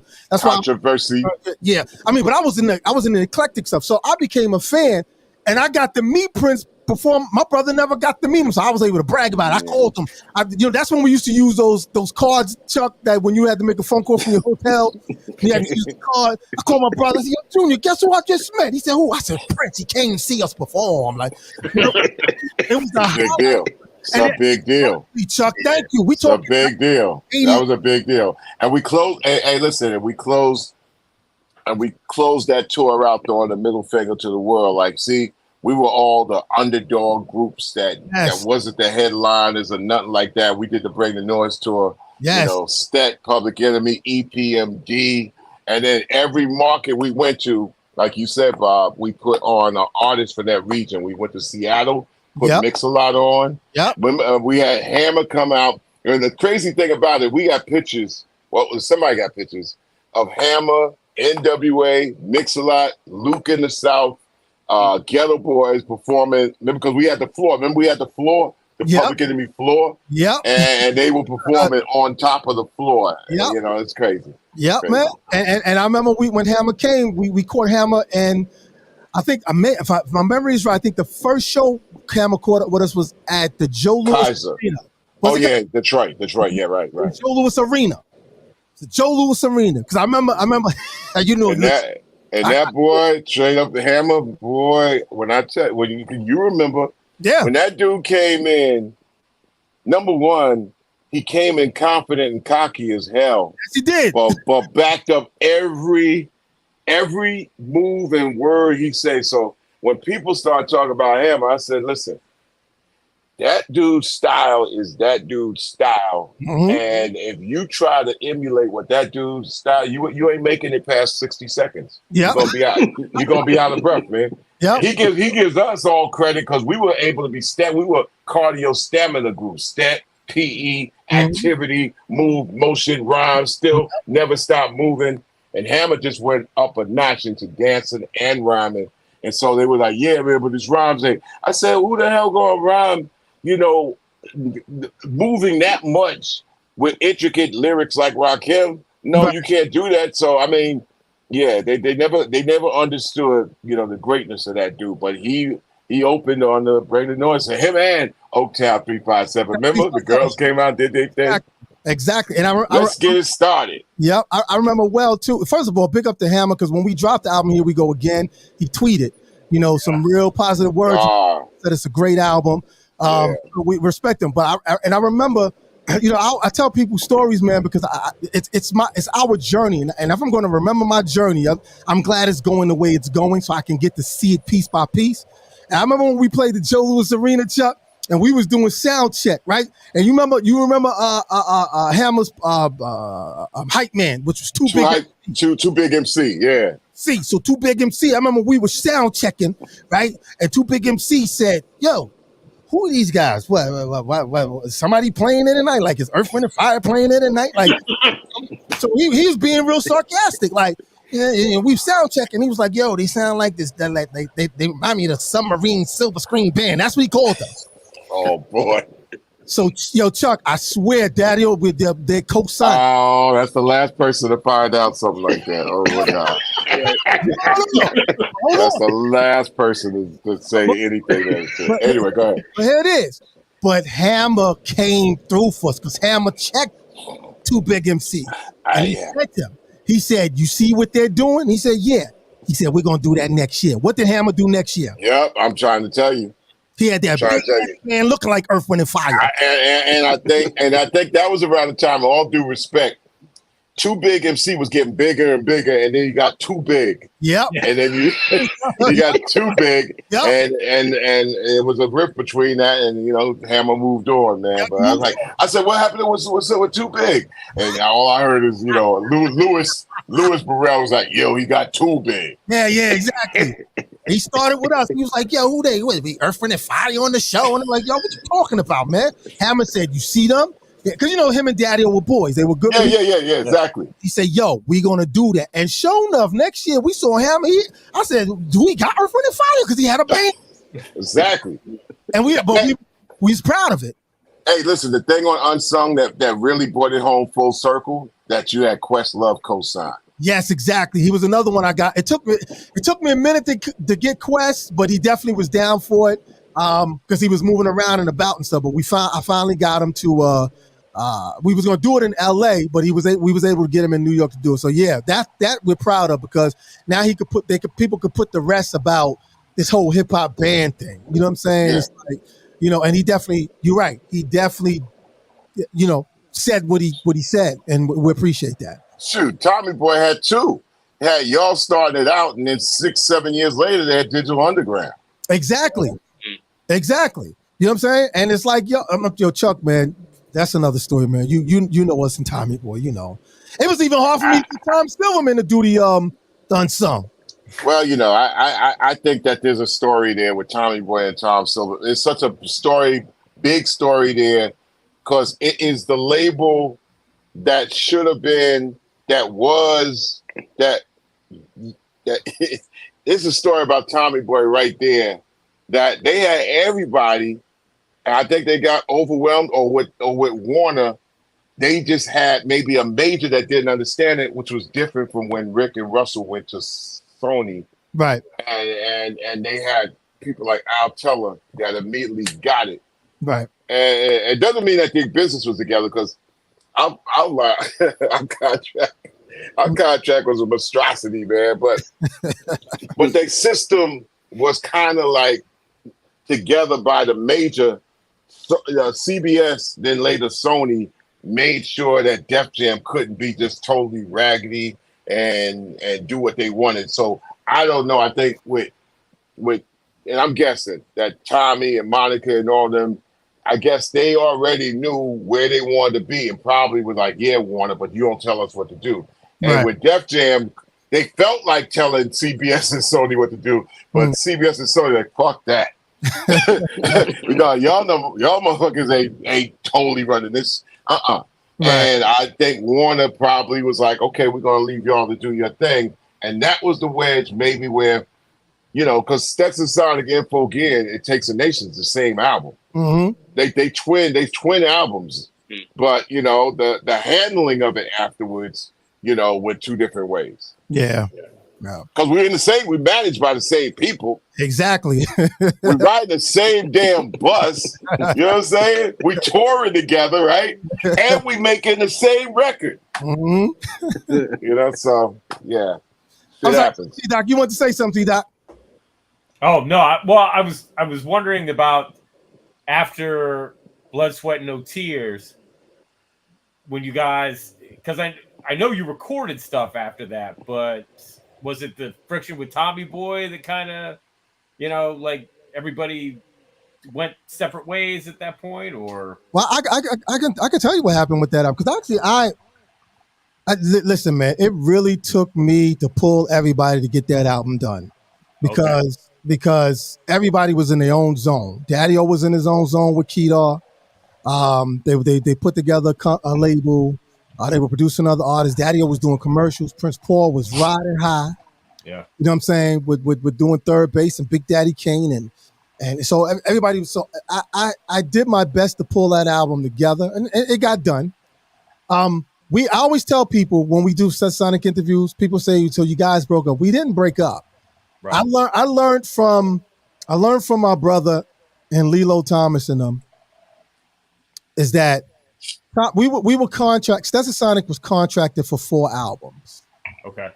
We only gave them 3 because we wanted to now they wanted to pull in other people to produce Stetsa Sonic. Oh. They wanted to get other people to produce for us. And then at one point, they tried to create a friction between Prince Paul and the band by saying, well, let Paul do the whole Stet album because of the success of De La Soul. Oh, boy. And That's always a mistake. That's always a mistake. Right. So, but Paul, he's that dude. He's like, nah, I don't want that pressure. He's like, nah, I'll do some cuts, but I'm not doing. So we, so Tom and them was like, well, look, we don't know what to do with y'all. So we got to figure this out. So we was like, if we're not going to let us do this album and reach out to work with people we want to work with, then we're not going to do album. So the bottom line is we just didn't give them an album. Mm. We told them the group is not, we're not speaking, we're not working. So if we're not speaking and we're not working, how you going to get an album? Right. So I told the guys, because the guys thought I was crazy. They said, yo, Bobby, that's not going to work. I'm like, yo, we already doing separate projects. What are they going to do? Yeah. Can't do nothing. So 3 years went by. Tommy Porter was like, well, I guess they fucking gone. So it's like, but behind the scenes, we was doing stuff. Me and Paul worked on some projects. Me and Daddy worked on projects. And then I went in. I was producing Shabba Ranks. I went in. So we was all doing stuff. It just looked like we really was in our own zone. And then Prince Paul created Gravediggers. So to Tommy Boy, I guess by that time, is moving with Warner. It was like, whatever. We have nothing. We have anything with them at all. So doing the Blood, Sweat, No Tears album, we didn't break up. It was more of a standpoint of letting them know, listen, man, we know what we want to do, and if you don't believe in us and trust in us, then fuck it. Sue us. We're not, to this day, if Tommy Boy don't want to say, yo, y'all know y'all owe us a fourth album, you may motherfucker get out of here. You talking about 34 years ago? We ain't giving you shit. The contract is non and void anymore. And I had a talk with Tom 3 years ago. I had a talk with Tom because he came to see us at the Blue Note. And he said, hey, man, that's when he got Tommy Boy back. He was like, I'm thinking about, if you guys could put out another album and, be great. So Daddy was like, yo, talk to Bobby. Bobby handle everything. Tom, what Tom told me? Tom told me, he said, Bobby, let's do an album with Stet and I give you guys the same deal. And I'm like, what, you think we would? You think we 14 years old? You think we stupid? This is a digital age, which means we got to get the guy. Anything that the guys say, they tell me, I go back and tell Tom. And it was like, nah, man, they want us to do the same deal we did in 1986. Is Tom bugging? That's crazy. I swear, Chuck, ask Daddy-O. I was on the phone with Daddy-O, like, because, Tom liked to talk to Daddy-O. Sometimes he liked to convince Daddy-O. Like, yo, hey, this will be great. And Daddy-O was like, yo, Bobby handles this now. And Tom, that was a great, see, sometimes new and different energy has to take the group and the act or artistry to another place, right? With a different protection and defense system, man. Exactly. And you got to definitely be commended, just in that realm, in that vein. Hey, listen, there's a documentary for Tom and Monica somewhere down the line. I think that people need to examine. But the Stet legacy, man, just as producers, like, we all had that. I won't say we're missing period because going into the digital age, that's what I happened to meet C-Doc and also Flatline a year later, right? 2001, Flatline. Yeah. And Doc in 1999. Yeah. In different capacities, and that was a period, a real funny period. Tell us about that period. Because we also, like, my thing was like, we parachuted out of Def Jam in 1998 and said, we're going into wild waters and we don't care. And that was He Got Game, where people were like, oh my God, they're back and all that. It was like, no, we're not back, but we're out of here. You know what I'm saying? and that was a period that I remember old dad working with Hank over at Soul and MCA. Hey, right. He was doing productions. Paul was still doing productions and stuff like that. So we always knew Stet was working. And I always wish that certain things would happen. Like, damn, could somebody have a real good concern and get together and produce Houdini? You know what I'm saying? Right. Or something like that. I got to work with Houdini. I got to produce 2 songs for them. I did Freaks and Judy. Wow, that's right. Yeah. Or Jermaine's album. Right. Yep. Mm-hmm. No, not Jermaine's album. The MCA album. It was on MCA. The MCA, Bag of Tricks. Right. That's right. You did Bag of Tricks. Yep. Yeah. So I mean, but that time for us, man, like I said, everybody, and we really was in our own zone. So everybody was really taking on, but me and Daddy-O kind of stayed more because we were working on projects together. So we still had a connection. Even Paul called me in. He said, "Listen, I'm doing this Living Color record, man. I need somebody who knows this to do this with me." So that's how we got to do the Living Color record. Me and Paul, we did the Funny Vibe because Paul knew my energy and my vibe as a musician because I've done that and worked with that rock stuff. So we still had that. So you actually showed Will Calhoun a couple of licks in there, or Will already figured it out? What you mean on the drums? On the drums, yeah. No. Actually, what I did, I kept his drums because I like what he did. I kept his drums. We did 4 versions. We did one version where the drums, because I didn't want to touch it because I like his drums. We did another version where me and Paul, I programmed. I was using the Octopads at the time where I played a different beat to one to. And I think that's actually the video version where Daddy-O's in the cab and he's rapping and stuff like that. Yeah. On the that drum. was the dope one. That was a dope. Yeah. Daddy-O in the cab. Yeah. So that's the version that we did. We did like 4 versions that actually made the album in a 12-inch. But now that you speaking, because I got a platform so I could tell this truth, man. I be going through it with people. Listen. Why are you wasting your time with people? I also like to thank you. I have to thank you also for posting great stuff over at Bring the Noise, and we are moving on up. We're moving on up like the Jeffersons because a lot of places, man, got a lot of Fugazi stuff happening. And every time I see a Bobby Simmons post, I say, that's the real authentic shit. Thank you, Bob. Yeah, man. Thank you, man. So, and I'm gonna post this too. I'm gonna post all these highlights. So I'm saying this again. Big shout out to my man Chad, because Chad is dope. I like Chad. But when Daddy-O called me to do the Red Hot Chili Peppers record, there you go, Chuck. That's not Chad on drums. That's you on drums? That's me. Wow. Daddy-O said, "Yo, B, I'm doing this Red Hot Chili Pepper record. I need you to come in." And I'm like, "Bet, D, let's do it." We did it in Green Street. That's not Chad. That's me. And every time I got to tell, that's your dad. We tell Daddy-O was like, and Flea called Daddy-O and said, "Yo, who's doing the drums?" And Daddy-O said, "That's my dude, Bobby." Flea said, "I want to do my bass line over." And he did it line over. Oh, man. Wow. And Chad's such a sport. Chad is probably pointing at you like, yup, that's it. Oh yeah, I mean, I'm not mad. I mean, I love it. Chad is dope. I mean, I'm a rock drummer myself, but it's like people keep talking about, yo, man, stop it, man. I mean, and ladies and gentlemen, by the way, that's Chad Smith of the Red Hot Chili Peppers, not Will Ferrell. Right. Yo, man, and the first time that ever struck me, because they're the same height, same. I think they really twins, but nobody's saying anything. I remember I was at the Rock and Roll Hall of Fame thing, and I went, yo, Will was Chad, right? And I felt so stupid, man. Thank you. Like brother. But shout out to him though, man. Just that I always like to that's me, Chuck. Your boy Daddy will tell you. He called me, said, "We gotta fix this, B. They want me to do this version." I'm like, "Okay, D, let's go." And we went in. So at that time, that's where we were at. But to answer your question, during that whole 90 era, what we did was, since we knew that we wasn't going to record for a while, we always depended on doing live shows. So we did some shows here and there. I remember the last show we did the Ritz. That was the last show that Poetic did. Knitting Factory. I showed up that night. Right, the Knitting Factory. But the last show we did was at the Ritz with Poetic before he died. We combined the Great and Stet together. Wow. We did. Yes. So we was always able to go out and do shows.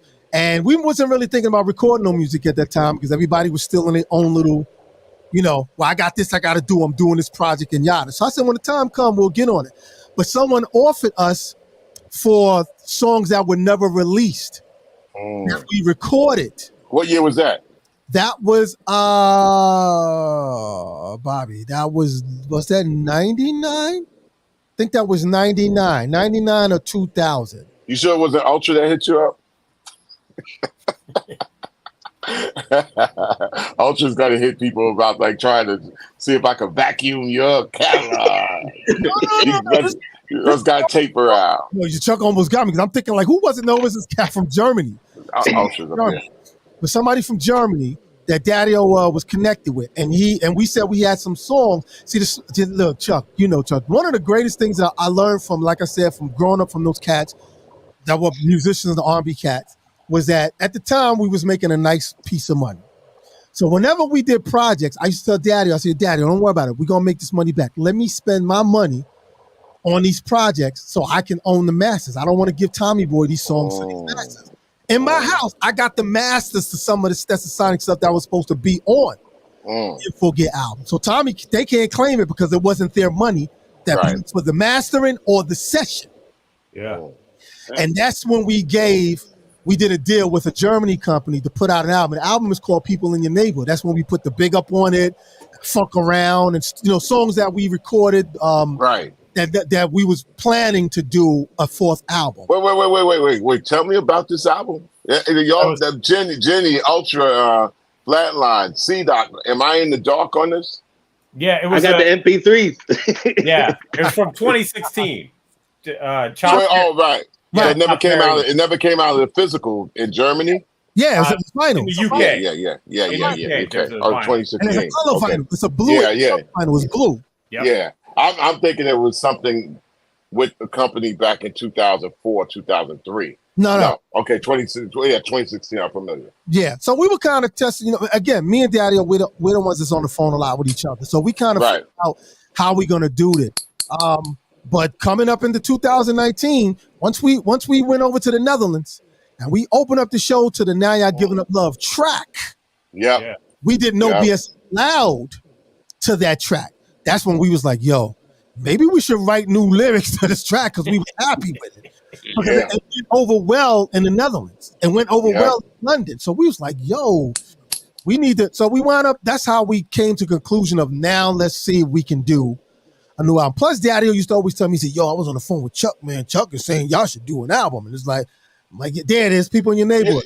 What do you think? Yeah, okay, there you go. Yeah. New artwork, C-Doc. Yo, take that. We need to get new updated artwork and see if we can flip the master for the Stet. But what do you think about when Daddy-O start putting out a slew of like solo records, man, and fantastic solo records with 12 dope cuts from beginning to end.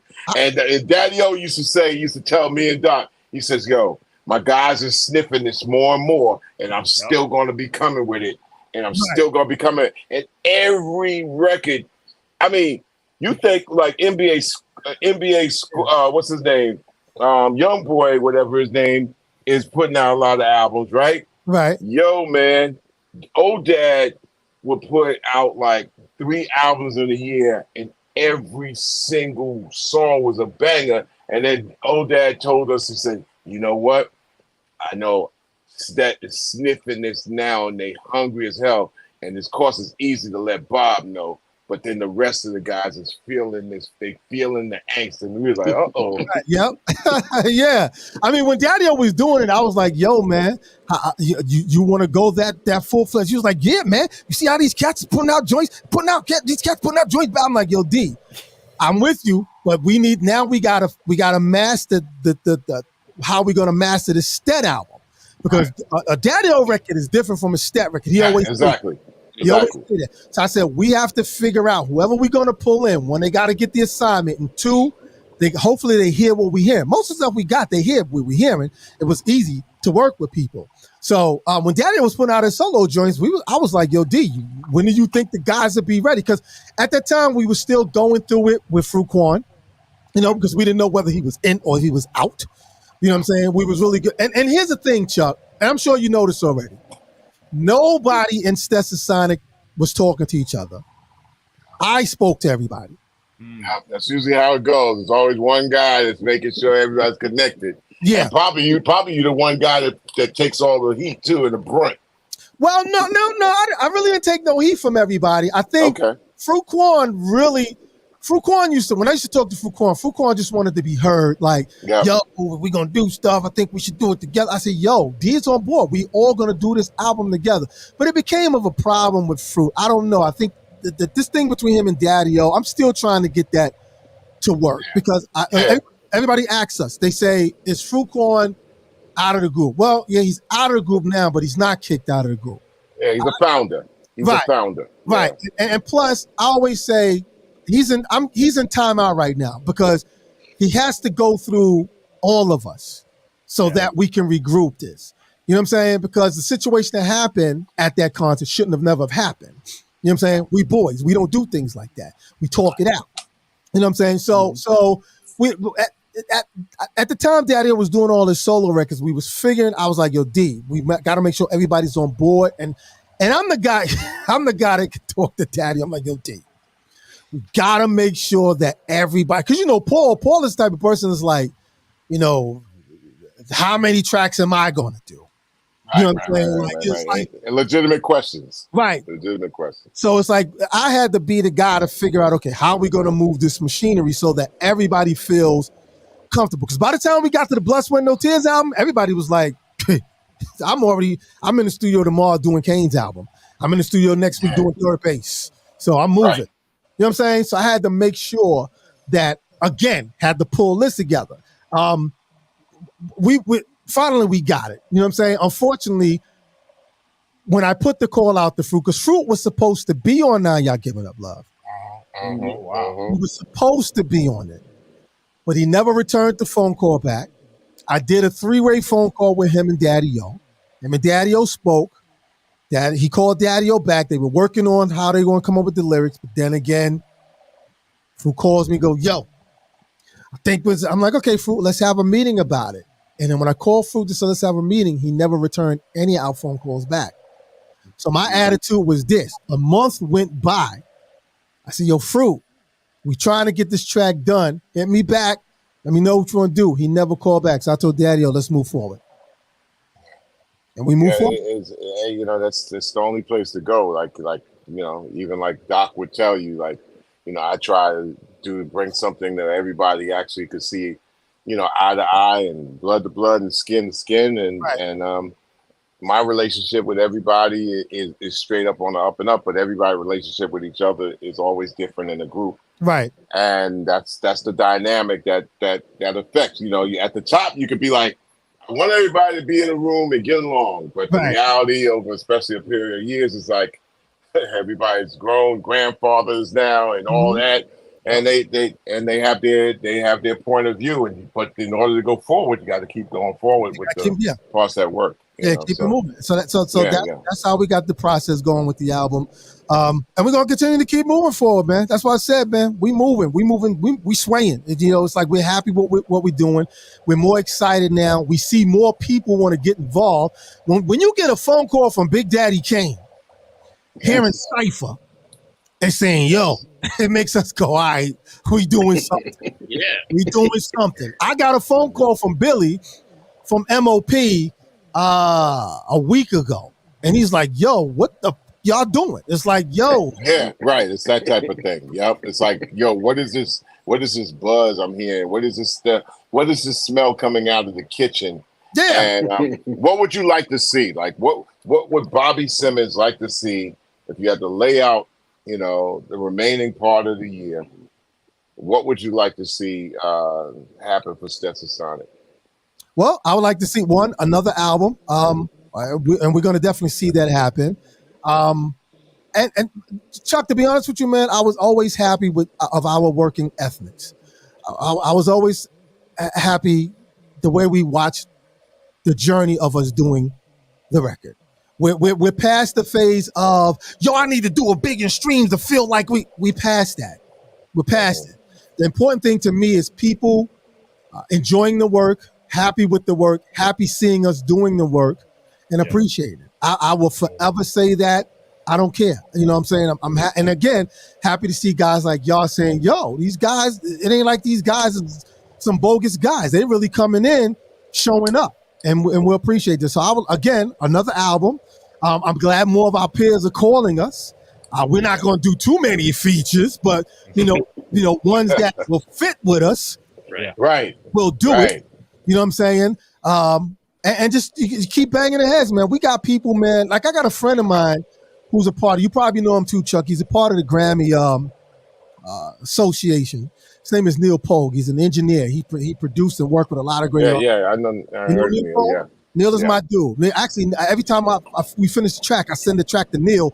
Yo, what you think, Neil? And you know, he told me, Daddy, you pull the vocals up a little bit more louder, and here we go again. So, you know, he gives us his great opinion, you know, because he's worked on some great projects. Yeah. Well, you know, his thing is that, yo, man, Bobby, I'm going to fight for you guys because you guys should be recognized and noticed in one of these categories. I'm like, yeah, but you know how the game go. He said, yeah, the game go that we're here. So I am in here. So for me to say something and try to at least do my best to advocate for you guys, I will do that. So anything that anybody can do for us, I'm happy with it, man. That's what I like to see happen with Stetsa Sonic. Here's an idea, right? And Doc, look at Ultra and Doc and Jenny and Flatline. But I'm a good idea guy, right? Mm-hmm. So I think that Fallen Soldiers is such a powerful record. I think Stet should be the official, like remember when Skills would do the year in? Right. Stet should coin the fall because there's gonna be people that's gonna die. Right. And there's people that haven't been mentioned also in the song that, I mean, I don't mean to make y'all sound like Crypt Keeper, but somebody needs to also somebody needs to embellish people's legacies in a song. And I think Fallen Soldiers gotta have a part 2, part 3. It's unfortunate. It's an unfortunate thing, but somebody's got to do it. And I think y'all did that record so well that y'all could build on a legacy on that. But then there you go. So I'm on the phone with Daddy as soon as we get off with this, and I'm going to say, yo, D, let's go. Let's go. How many people that recently passed that we didn't get on the record? Let's do it. Now let's do a part 2. Let's do a different a musical version of it too. Even though I was real more happy with the Beatles joint because I love that. But we can always find, you know, new musical instrumentations to move the song forward. So it's already a done deal. If we're doing a part 2 to Cypher, why there won't be a part 2 to Fallen Soldiers? Yeah. So I agree with you. So I think, but again, we do it. I'm hoping we can get people to advocate to say, okay, well, when these awards happen, why don't y'all allow Stetsa Sonic to do tribute because they did a song tribute to these people. Right. That's what I'm saying about BET. Like, how was it that you didn't, like we did, all the rappers, when you did the BET Hip Hop Awards, y'all should have said, people passed away. Why don't we let Stetsa Sonic song or let them come do it? Yeah. Pay tribute to these. No one called us. No one's called. And thanks to your man Ice-T saying it, because Ice-T said, why nobody called y'all? I said, T, nobody called us, man. They don't call us. I said, because we're not the dead ones. You know what I'm saying? It's like, it's like, so it's crazy. So Chuck, you're absolutely right. And it's already done, because I'm going to tell Daddy, I'm already started on it probably in a couple of days. So you're already right. I agree with you. I totally agree with you. And somebody like Dad, you know how he's constant into hip hop 30 and under. So he's actually going to pick out some young cat that might have, there's a lot of them dying, but he might pick out a legit person who has a body of work. Right. That passed away and stuff, and include them in the narrative. And that automatically gets a platform of respect that, I with the Skills, aka Mad Skills, and said, bro, man, we need your year in every year. And Flatline, he didn't do last year's, did he? I don't think so. I think it was the first year he hadn't. But then people was biting off. They were biting off of that for the last 2 years anyway. Yeah, somebody. Yeah, I think the last one he did, he said it was going to be the last one he was doing. So. Well, we'll take it on. We've always done that, man. We've always we always felt like me and Daddy will say this all the time. I say, D, man, nobody's saying nothing, so we have to say it. Yeah. And even if somebody's thinking about saying it, someone interrupts them from doing it and saying it because they want to stay in that lane. We don't, man. I'm in my car, man. There's an open lane. I'm driving. If you want to make a left, click your lights. Get in the left lane. But I'm saying that it's open for us, man. We've always done that. I mean, Chuck, you know that, man. I mean, you from the time that Stet did Free South Africa, we was like, yo, people seem to like when we say something. You know what I'm saying? If we see something, we're gonna say something. Even it's same thing with Fallen Souls. Like me and Jim was talking earlier. Jim was saying that when her daddy was on the phone, you know, we were hurt. The Fallen Soul just happened because Coolio died. Yeah. Mhm. And Daddy was like, yo, Bobby, man. I said, no, I heard. He said, yo, man, we got to do something. I said, yo, D, put something together. Label mate. A label mate. How many? And then again, you think of Tommy Boy. A lot of label mates on Tommy Boy passed away. Yeah, starting off with Too Poetic, and you got Shock G, and then you got Coolio. Yeah. So we and Bobby, it's exactly what I said. If anybody was expecting a record like that, because of Africa, because of it needed to come from you guys. Right. It wouldn't have been accepted from anybody else. But thank you. And I was telling the guys earlier, Chuck, too, we did a show in Atlantic City, and Onyx came up to us, and they was like, yo, that Fallen Soldier shit is dope. So we know it resonated with somebody. You know, for guys like Onyx and them to walk up to us and say that, you know, we know we did something, and it got to some people. So we're happy about it. So doing a part 2 is a no-brainer. I say we do a part 2 and incorporate my man Kareem from the Four Tops. He just passed. You know, we need to put the spinners in it. You know, Henry, he passed. We need, as well as hip-hop. Yeah, right. Other artists. Also, and Jenny brought up a good point, man. I mean, you educate us on Africa. Any revisitation of the continent as an idea? Yeah, I told Daddy. I said, Daddy, we need to talk to some of our peoples over there. Delight is in touch with someone in Africa, but the guy he's in touch with is more about doing Afro beats. And I'm like, okay, that's cool, but we need to know what's going on with the continent. So if there's something we need to talk about, again, we need to talk about it. So we're getting our information carefully. Here's another idea, and I know Flatline's right there because he is the head host, of And You Don't Stop at Rap Station. He can incorporate Planet Earth, Planet Rap, and all the MCs in Africa doing a special Stetsa Sonic curated album and call it The Continent. And Stetsa Sonic, all they would have to do is just do Africa over again, or different versions of part 1, 2, and 3. Yeah. And then you got people like Sampa the Great, and so many African artists that come through PEPR. That's another Stet idea. Wow, that's dope. Yeah. That's dope. Miko's connected to all sorts of people. So, yeah, he could assist in that as well. Good. So then we need to, again, if we're going to do another Africa record, we need to. The only one who I know who was in Africa that I was talking to was Teddy Riley, but he didn't really give me much on. To him, when I talk to Teddy, it's like it's popping over there. Like Africa, y'all need to come to Africa. I'm telling you, we got connects in the motherland, and Stet, all you got to do is just do that record over and do another version and get all these African MCs on it. And that sounds like a great project for 2025 because Stet needs to be in Africa touring too. And that's what I even told somebody, the US Global Ambassador thing doesn't do any, like, it's not about me, but, and I've got some pushback from crazy, like some folks like, oh man, I can't believe you working with the government and all that.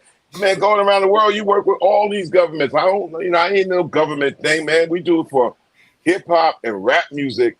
And at the same time, we hold government, technology, and industry accountable and responsible. So Stetsa Sonic going to Africa and nations, it's going to be for peace and goodwill. Anyway, we ain't got nothing to do with bullets, bombs, and bloodshed. So with that in point, this is where a true cultural exchange happens, and that's what the rest of the world wants. They don't even want to deal with all that political nonsense out there. Right. So, and we know that, of course, when you talk about traveling to the different places in the world, doing certain things with different, you're under governments anyway, so you got to have passports and visas and all that stuff anyway. That's for people that normally travel anyway. But man, we're about the culture, man, and we just can't have things travel around the world that don't have the concern about, and the craft don't have the concern about the legitimacy and the true meaning of what this art form and music is about, man, and how much it's a connector and a bridge, not anything that destroys bridges and stuff like that. So, I mean, the easy thing to tell the distractors is fuck all that and get the fuck away from me. That's the real shit to say. But those that Stetsa Sonic, you brought us to the world. So the language of Stetsa Sonic to the world is important.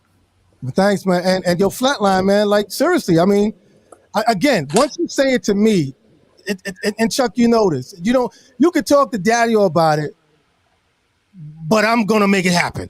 Exactly. Like it happened. It's let's do this Africa record and get these Africans on it. Let me talk to Flatline. We're gonna make this thing happen. Here's a record. Here. You know what I'm saying? This is one of them.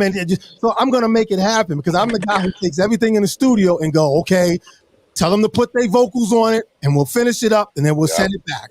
So again, those are two ideas, Chuck, that will be worked on, not in some during time. It'll be worked on now. I think the Fallen Soldier Part 2 is perfect because we're already doing the Cypher Part 2. And I think the Africa thing is a great idea. That was one of the reasons why we did message in our music, was to let people know that we're still those guys. You know what I'm saying? When when the light was like, yo, we should do the message in our music. I'm like, yeah, we're going to do it. We got to say something. And people got to pay attention. But again, I took a page. Don't be mad at me, Chuck. I took a page from Public Enemy real quick. You know what I'm saying? Because I said, yo, if people going to pay attention to this record, especially if it's going to be yo, Doc, me and you had to argue with Daddy-O on this, right? Yep. If it's going to be the intro of the album, whatever Chuck and Public and Hank and them did for their album, that made people go, what the fuck is this? We got to do the same thing. So that's why I put that. Is it too much to grant us an immunity? What the hell you think we here for if we don't have the right to live? I said, I know that's a Public Enemy move right there. That's what it's for. That's what it's for. It's called extension of our brother sisterhood, man. Extension of cultural ideas to make the world a better place. That's what it is, man. Exactly. And I said it'll get people's attention, and it's shown up there because a lot of people, mainly a lot of our peers, but people between the ages of 30, maybe to 35, is like, yo, it's different as a breath of fresh air. But it's nothing new to us. We've been doing this. Yeah. So I totally agree with the Africa idea, Again, it's not new to us, but it'll be a breath of fresh air. And I agree with you and Jen on the Fallen Soldiers because, again, even though we did it, no one else even came behind us to do it. Right. They're afraid of doing it because people don't want to be part of the song. Exactly.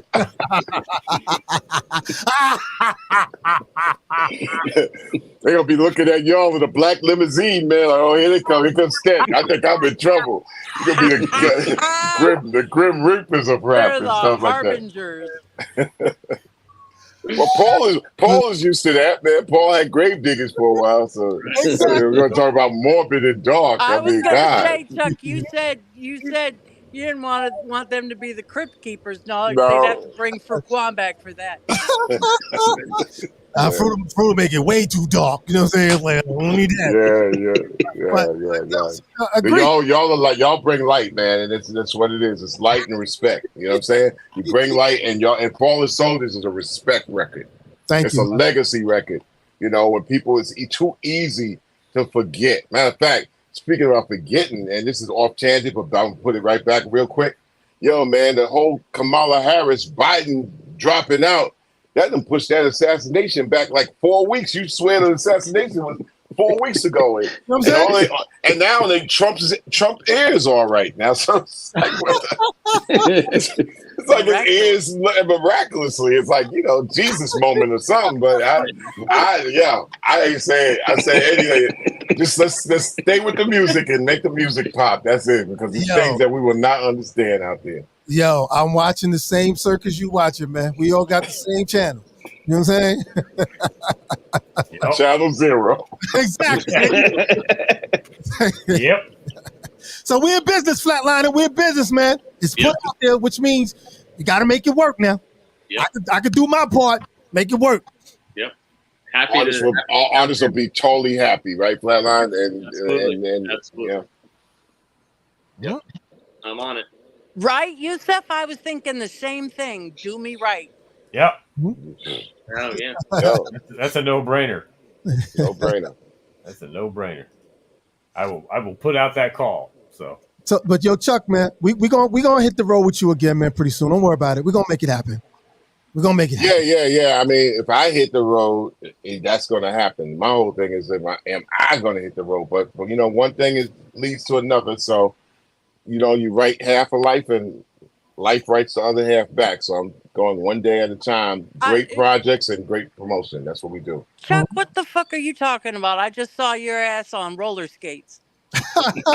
Oh, that was a couple of years ago, but I could do the roller skates even better now. I'm a roller. Bobby, no man. Bobby comes from roller skating county in New York, which Empire. Yeah. Empire, yeah. And I believe that roller skating rinks should be the arenas for music making a comeback, because people don't.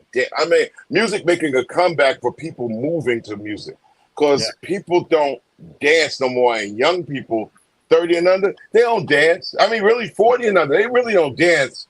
So I think roller rinking and skating is a great way to reintroduce the power of the music, and but it's got to be done with an effort. People got to get behind it and really finance it. But I mean, listen, that's a whole nother story. They got it though, Chuck. I mean, they do it. It's gonna start in September. They do it every September at Rockefeller Plaza. They do like a roller skating thing there. They do it throughout through the winter. Before they set up the ice skating ring, they do a roller skating thing.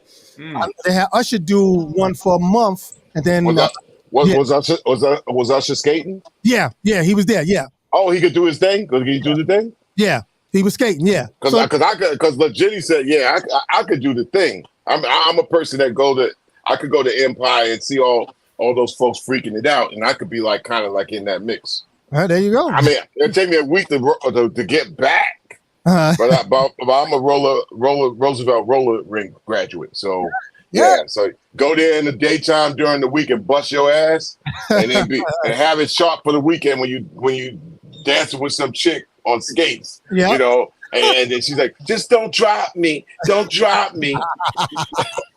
I got you, baby. It's been damn near over 12 years since I've done that, so don't ask me to get back involved. You doing that, man. Yo, Stetsa Sonic roller skating rink tour across the USA, hosted by your man. There you go. There you go, Ultra.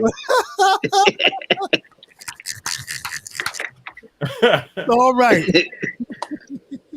Hey, Ultra, man, come on, man. How you gonna do that?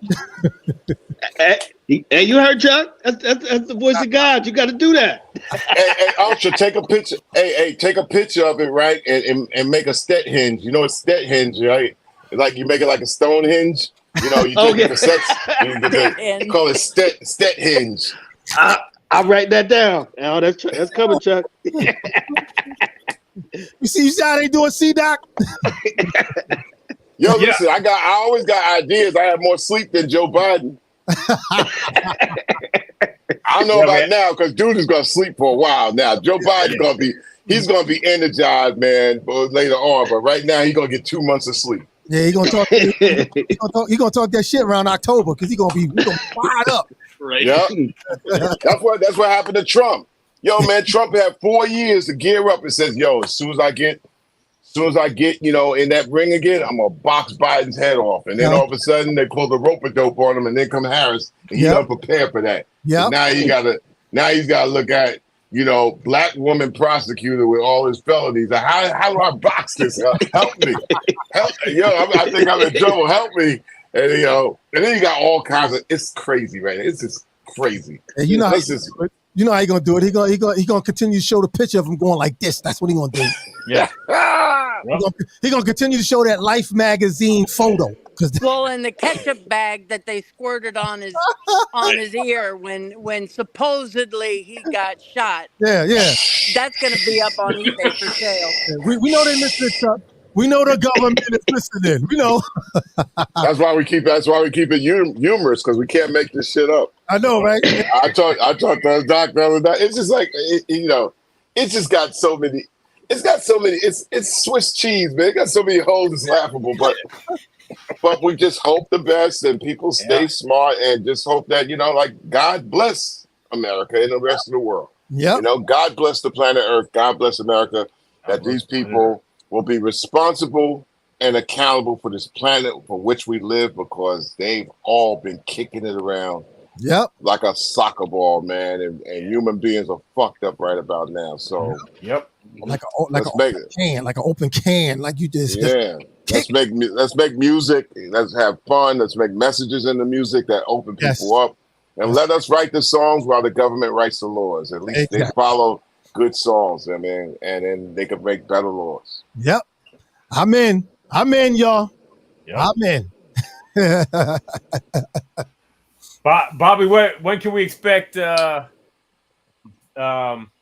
Part 2? Cypher Part 2 is going to be ready when we're going to actually make it the B-side to Lolita, because we're looking at Lolita right now, because Lolita is getting really great response.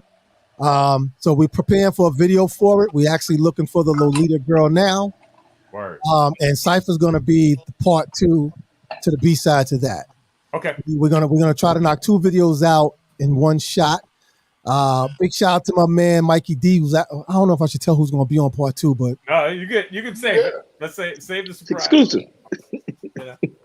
Well, unless you want to leak it. I mean, no.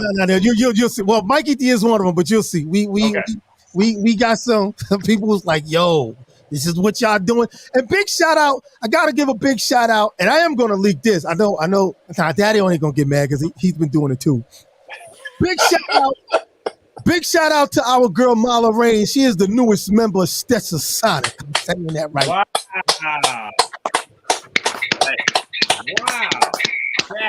That's Stet doing the Kamala Harris. Yeah.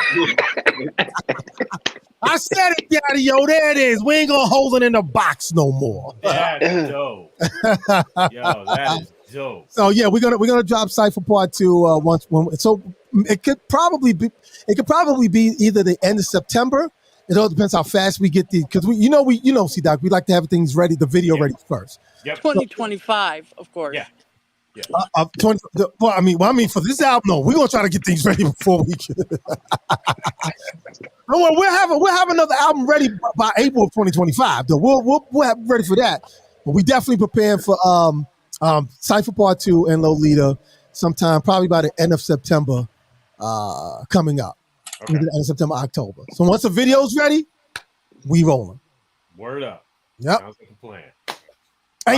And yo, Chuck, real quick before we leave, Chuck, you don't play with me, Chuck. You know, when you see my number show up, Chuck, I'm calling. No, I don't answer no phone. You gotta send me a text first. No, but I'm giving you a hint right now because I told Daddy this. I don't know if he talked to you. I said, yo, D, man, I got a joint for Chuck and Stet. I said, yo, talk to him. Let him know I'm gonna send him the track. I said, nah, D, don't worry about it, D. I'm gonna call him and tell him, yo, Chuck, I'm gonna email you a track. You trust me, right? Because I always tell Daddy, yo, you trust me, right? You trust me? So I'm gonna send you the track, Chuck. I'm gonna send you the track. Yo, Flatline and Jenny and Ultra, especially Doc is right there. Doc, come on, Doc. Right.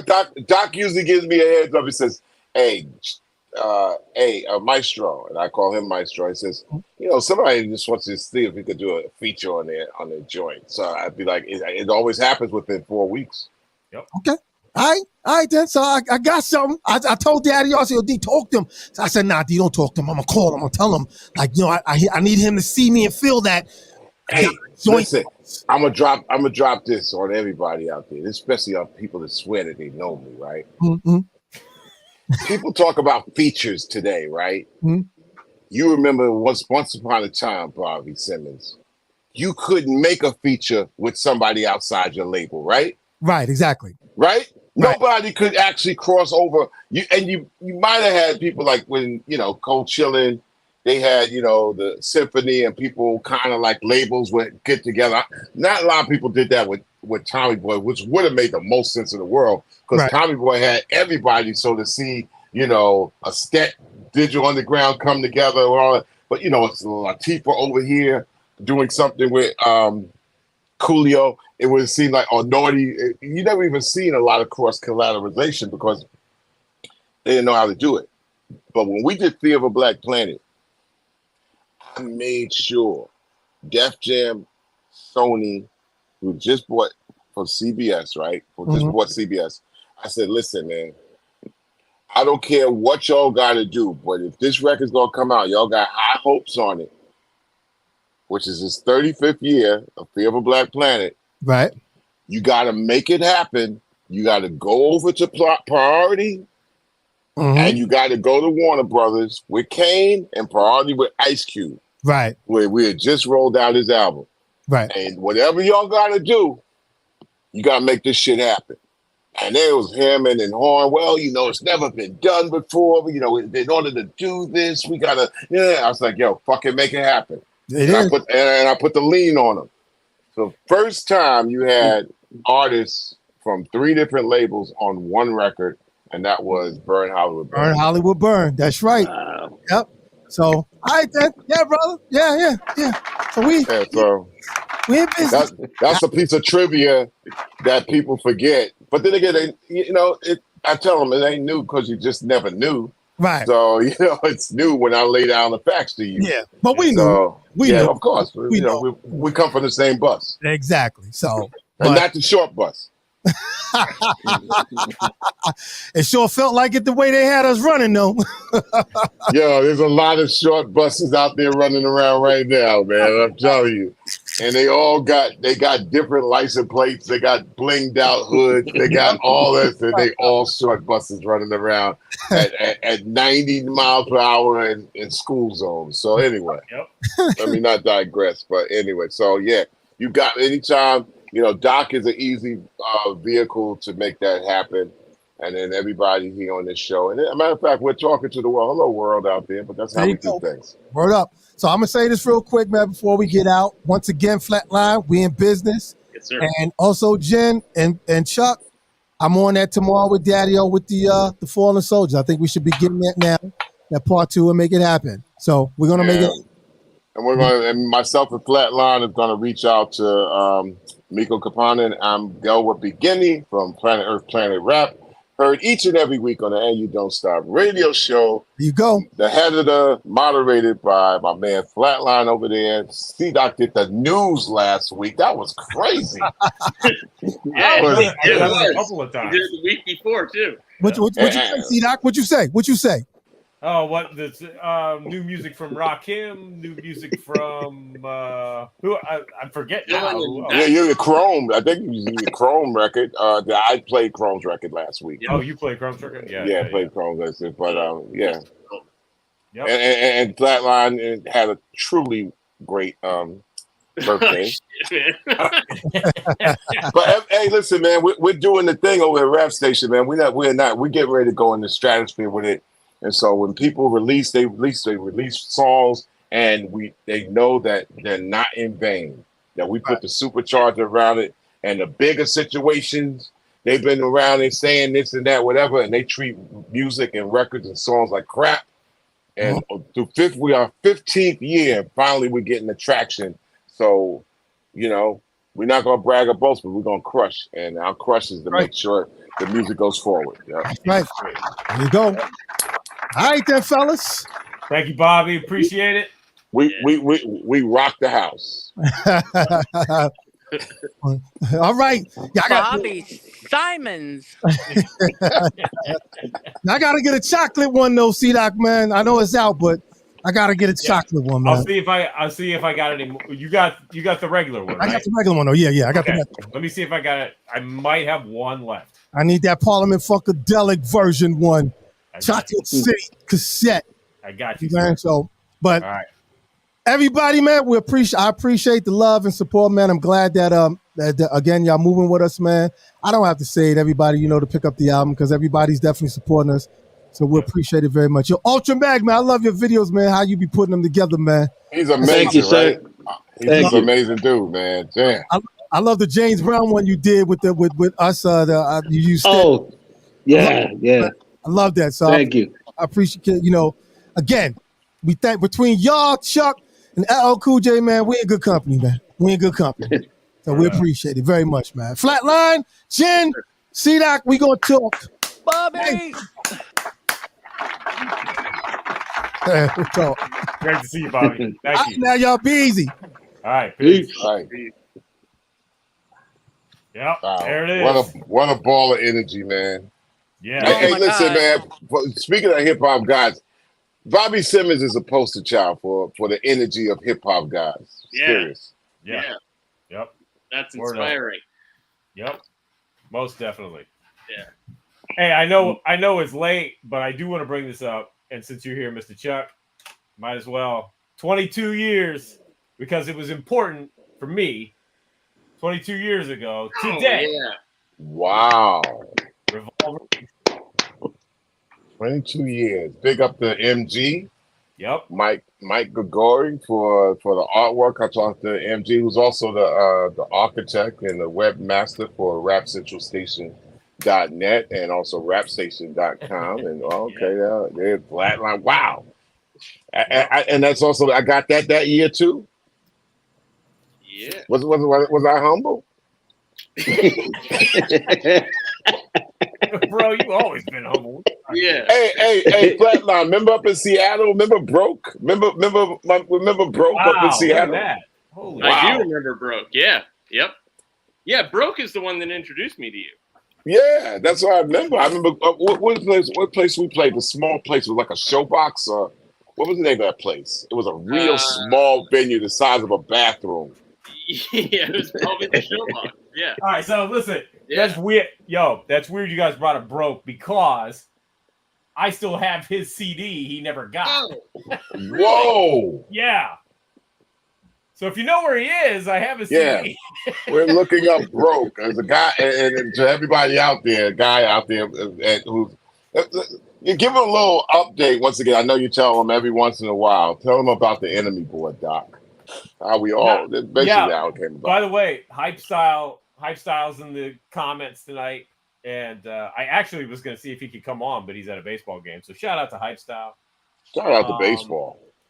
Yeah, shout out to baseball. Yo, man, the enemy board was a forum on the Public Enemy site, and that's where I met Flatline. Yep. That's where I met Marcus J. You know, salute. Created by Gary G. Wiz. Created by Gary G. Wiz. Yep. And Public Enemy producer.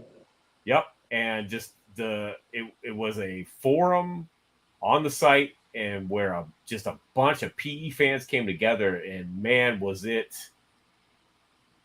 was something. It was amazing. Yeah. Yeah. Because up to that time, yeah, what up, Knack? Up to that time, there was artists and there was fan bases, and the intermediaries were MTV or BET or radio stations, and never the two never met. You know, fans would send mail would never get answered. It's like they never had anything like meet and greets really. Which was kind of cool too, because today meet and greet means how much money can we make off the fans in a venue. But it was one of those things where when Gary G. Wiz set up the enemy board, which was basically the comment board on publicenemy.com, which was the first website for a rap artist, a rap group, a rap situation at the time. Yeah. And immediately in 1998, during the Smoke and Grooves tour, there was a relationship that I would write about the show, send it to Gary's sister Garland, who headed up our office. She would post it, and I would kind of stay with my Terradome, would stay kind of in contact with the fans. I would write a piece about the tour, but then immediately go into immediate answers to people in the fan base seats on the comment board called the enemy board. And now today it seems like, oh yeah, but I hear from artists all the time directly. Matter of fact, too much. That was just like an unprecedented time. It was a moment where I said, I want to reach fans directly. And I had to kind of leave Def Jam to do it, although we wasn't out of our contract yet. And we turned in He Got Game. and I wanted to be out of the door. But one thing I knew in my last couple of months at Def Jam is that we was going to be on that Smoking Grooves tour the summer of 1998. And it was the closest that somebody who was far from us felt that they was not only knowing what was going on, but they were kind of like getting kind of feedback from a guy that's in the group that they're checking out. So yeah, that was kind of like and then that's how I met, Doc. It's how I met Flatline. It's how I met, a lot of people, man. So yeah, it's a story. It's a story that if there's a small film about it, C-Doc will be the guy that puts it together. He would be, yeah. Yep. That's not how you met me, though. I know. And I can tell you. Yeah, it was a promotion, though. Friday, December 16th, 1988. Mm. Saturday, December 17th. Sorry. Yeah, 1988. Wrong day. Was I humble? You were confused. It was a Fishbone, Living Color, Public Enemy, Stetsa Sonic show. Yeah, sure. There's a lot going on in Santa Monica that day. Yeah. Oh, see? Yeah, I know. I was front and hey, Jenny, I was front and center. Yeah. I'm looking at matter of fact, not only was I front and center, it's crazy. I be telling these cats and they like, was you really there? I was like, dude, it was like, hello. Just front and center with a mic. Most hysterical thing in the world. You walked up to Daddy-O. I was standing right behind him. And you said, how you doing? Yo, I'm supposed to meet Jennifer from K-Day. And Daddy-O said, right there. And what did I do? How you doing, miss? No. From K-Day, the radio. You were not, but you were like, there's no way in hell that's Jennifer. Nope. You weren't buying it. Well, you know what? I'll plead the fifth on what emotion was going on based on your track record. Based on your track record and the wowing from everybody that knew Jenny from that day, I will reserve any eyeball comments and keep them registered in my mind. And I think I was polite enough to get out of your cipher. You were extremely polite.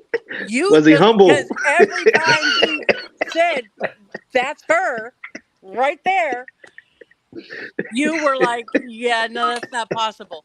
No, from the black radio station, K-Day. Yep, that's her. A lot that was going on that day. You remember too. A lot that was going on that day.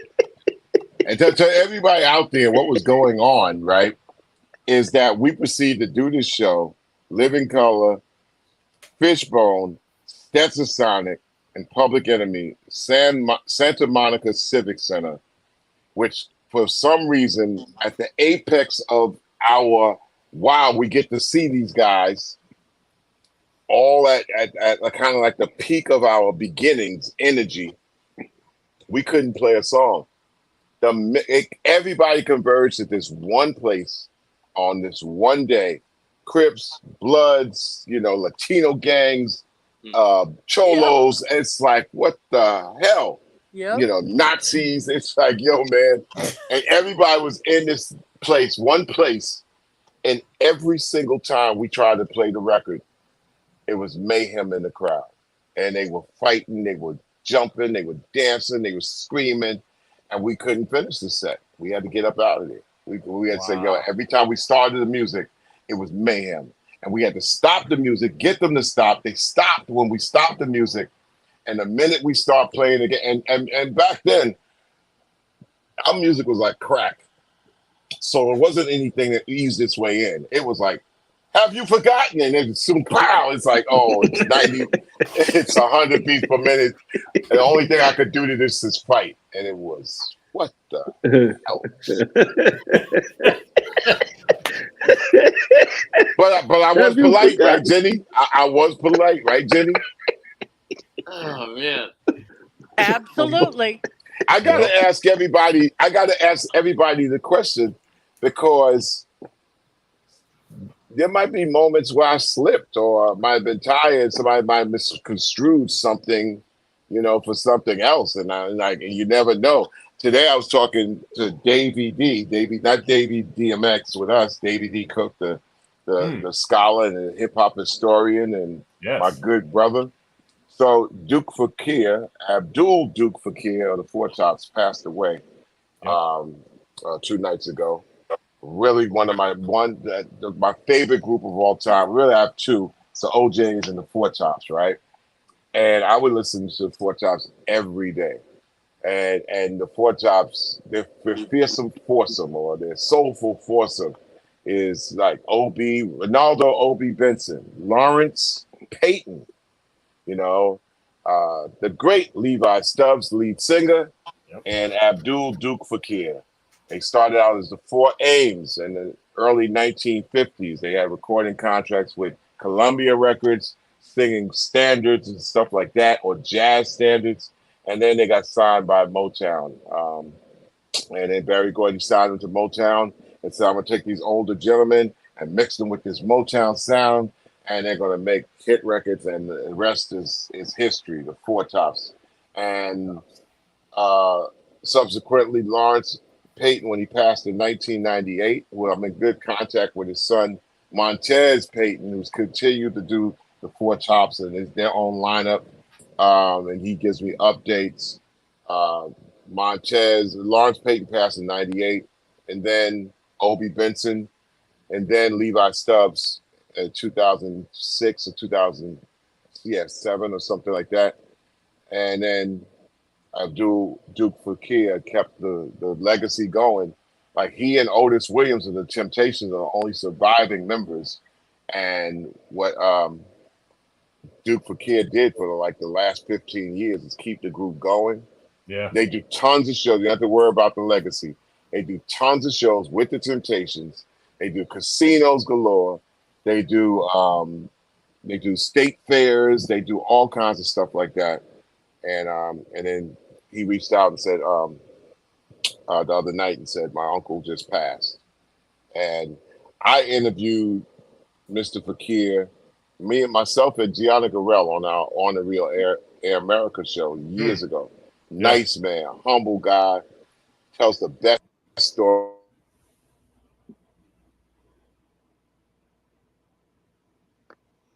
Oh, we lost you. I keep knocking off this call. Yeah, people keep calling me. Talking to Davey D today.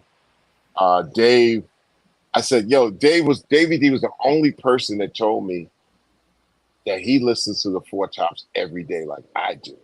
Wow. And we got these like C-Doc right there. He listens to like almost Chicago every day, right? There's some part of the day. I go through artist phases. Like, but you're feeling strong every day. Yeah, always. But anyway, stronger every day. I know. I go through phases, but I listen to the Four Tops. And Davey D when he told me that, I was like, whoa, years ago. But anyway, I tell Davey, I said, wow, yeah, I just did some artwork for the Four Tops and Duke Fakir, and say, yeah, I know it's great, that we remember that you listen to him and you meet your heroes. He's such a nice man. So Davey said, well, it kind of didn't happen that way with me. I'm like, what happened? He told me that he was, but this was the kicker. He was on this panel, and they were talking about file sharing or something like that, or money to the artists, and I think it was something to do with sound exchange type of thing. Okay. And it was a legal thing, and Duke Fakir was, he's OG, so he's talking about, well, we haven't received our monies and all that. So they was on the opposite end of this discussion. So he saw an animated Duke Fakir that very few of us saw. and guess who tried to calm it down? Hype Style probably like to hear this. The man who tried to calm this conversation down at this particular venue, moderated by Paul Porter, was our Happy birthday. I got to give him a shout out. George Clinton. Yeah. Yeah, Uncle George. So Uncle George is, big happy birthday, Uncle George. Yeah. And I also reached out to Auntie Miss Mavis Staples last week, and she says thank you for her flowers and thank you for her flowers. That we always reach out and big up to C-Doc, who shot a great video with me and Miss Mavis, Auntie Mavis. That happens to be the highlight video of my life. Yeah, that was a lot. So our heroes are something to be revered, and we lost Duke Fakir, but he's transitioned to be with the rest of the Four Tops somewhere out there. Yep. And that's why I say that Fallen Soldiers is just such a great idea. We did Rest in Beats, written by Jahi, on our record. Matter of fact, 2 records, Desert and also Grid. Yep. And coincidentally, in a week that the Grid has somehow gone down in many places. Right. So, yeah. I try not to be prophetic. But I also don't want to be pathetic. But man, what are we gonna do when the Grid goes down? Because it's been scary, man. As far as if something collapses, like what you gonna do? So big up to Uncle George Clinton, who also led that record off. Yep. And a very funkadelic type way, produced and engineered and brought to the world by C-Doc. Man, that's a highlight moment for me. I get to look at the credits and I see Clinton, Snyder right next to each other. That's just never thought that. One of those things that you never think would happen, but then it does, and it's like, wow. Awesome. The more you do and get involved, it becomes kind of like, it becomes easy to find people within the span of the year and catch up with them, because a lot of people, I wouldn't say less busy, they're busy, but they have people that have conversations with them that don't really know what they've done and know what they're about to the detail. And there's a lot of people, of course, that they've come up with that know them to the detail, but when they move on, when they transition as fans even, or when your surroundings doesn't have the same conversation that you can have with them. Yeah. Like when you talk to George Clinton, and if you bring up LeBaron Taylor with him, it's going to spark a light. He's going, oh, LeBaron Taylor, let me tell you. But how many people bringing up LeBaron Taylor? Right. And for those out there, LeBaron Taylor was a record impresario, record owner that owned Revelot Records, which also put out the Parliament's I Want to Testify from Detroit. Hype Style knows about LeBaron Taylor. And then later on, Holland, Dozier Holland, they have Hot Wax Records and Invictus, and they released the Parliament's record with them, as Funkadelic went with Westbound.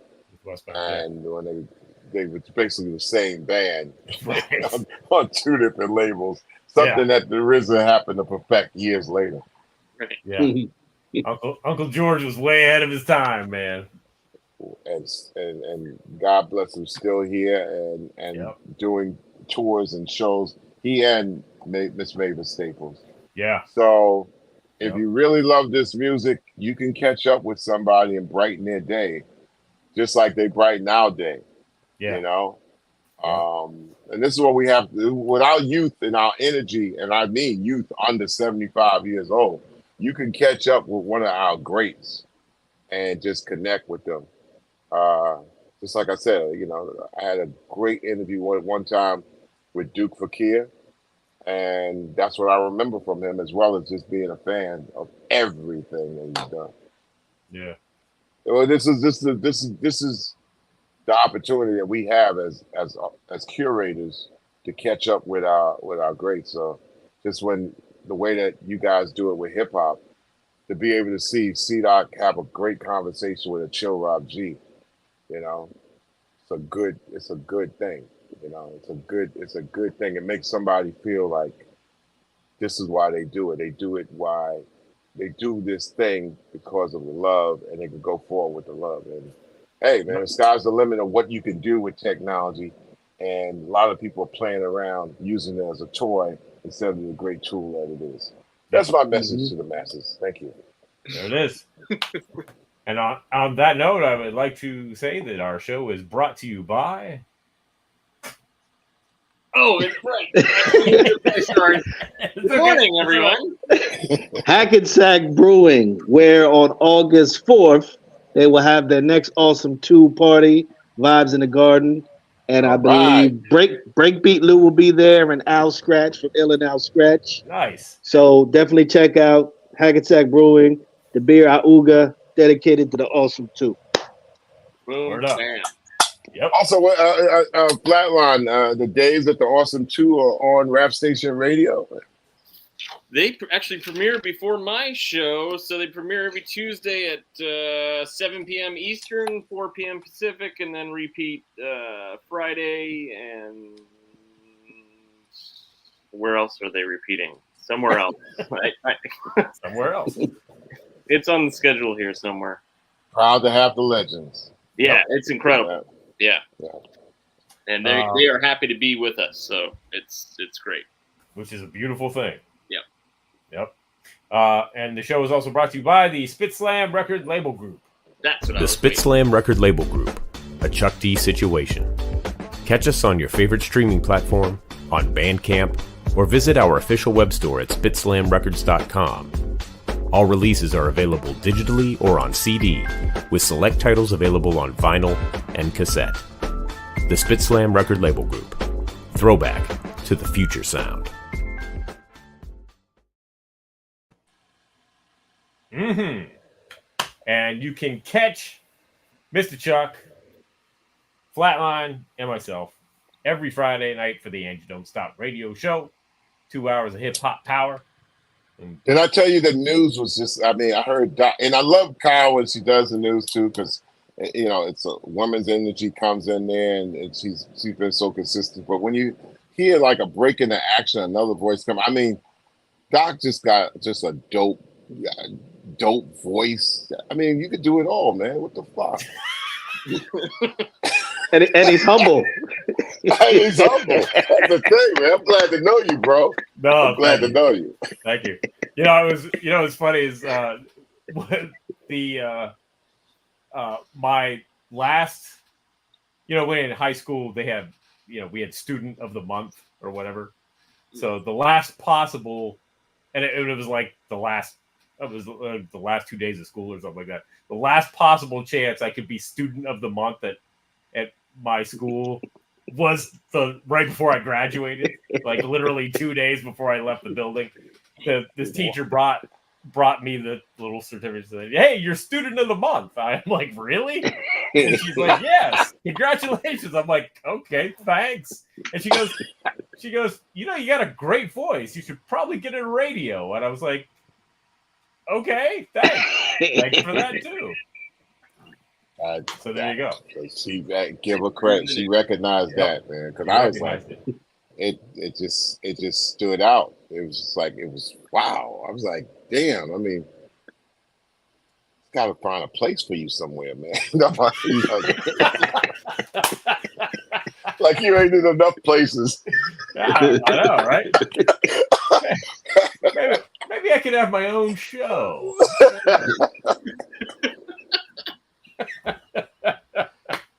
Yeah, man. No, thank you, Mr. Chuck. I've done it 3 times now. I've done the news. Yeah. I'm enjoying it. I will probably do it this week. You might. I actually have news. I have Spit Slam news this week, so perfect. It'd be good to do it. Yeah. Hey, listen, news to spread worthwhile, man. How long people gonna keep bringing up Kendrick Lamar and Drake? It's like, oh yeah, right. There's so much more going on, There's so much more. So much more going on in hip hop and rap music. So. Exactly. So yeah, catch us Friday night, Angie Don't Stop, and catch Jennifer and Ultramag and our man in Amsterdam's DJ Soulbuck every Sunday for the mixtape. right here on Channel Zero at 8 p.m. Eastern Standard Time. And Soul Buck will spin the music of our upcoming guests for next week. And who do we got coming up next week? None other than we're going way old school here. Kev Rockwell. Whoa! Kev Rockwell. Yep. Wow, that's going to be interesting. Yes. Because Kevy Kev, it's Kevy Kev actually seriously, that Turn It Up and Bring the Noise, and also Kevy Kev bringing him on the Terminator X project. Yeah. Oh, right. Yeah. Big important move where we're able to get Def Jam to actually, record and pay some money, a little bit of money to them to participate on that record. Yeah. And for years, and also Kevy Kev is the son of one of the singers with the Intruders. Interesting. And for years, we were in contact and out of contact. And then I think I kind of let Kev know. And I'm not getting long-winded on this because I know we're ending the show. It's like, Kev, man, there's this thing called the MP3.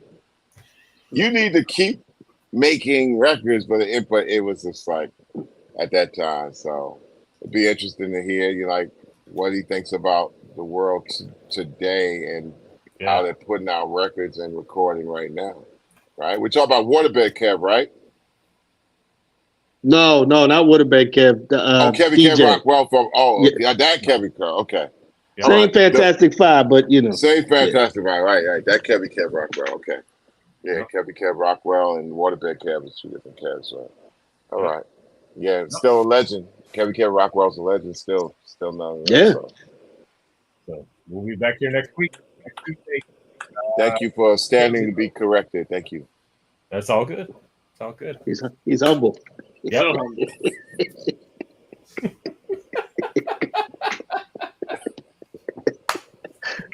Thank you, everybody watching live. Everybody joining us in the chat. Everybody watching on the replay. Please like and subscribe. And and wait, I put up a banner. Where's the banners at? Brand new banner. Get the Bring the Noise app now. Yeah. Get it now. Go get it. It's there Right on now. your phone. Right now. Right now. Right now, damn it. Yep. Show's over. You don't have to watch this anymore. Just go get the Bring the Noise app. Let's get the app. Yep. Why are you still here? Yeah. Why aren't you getting the Bring the Noise app right now? Humble yourself and go get the app.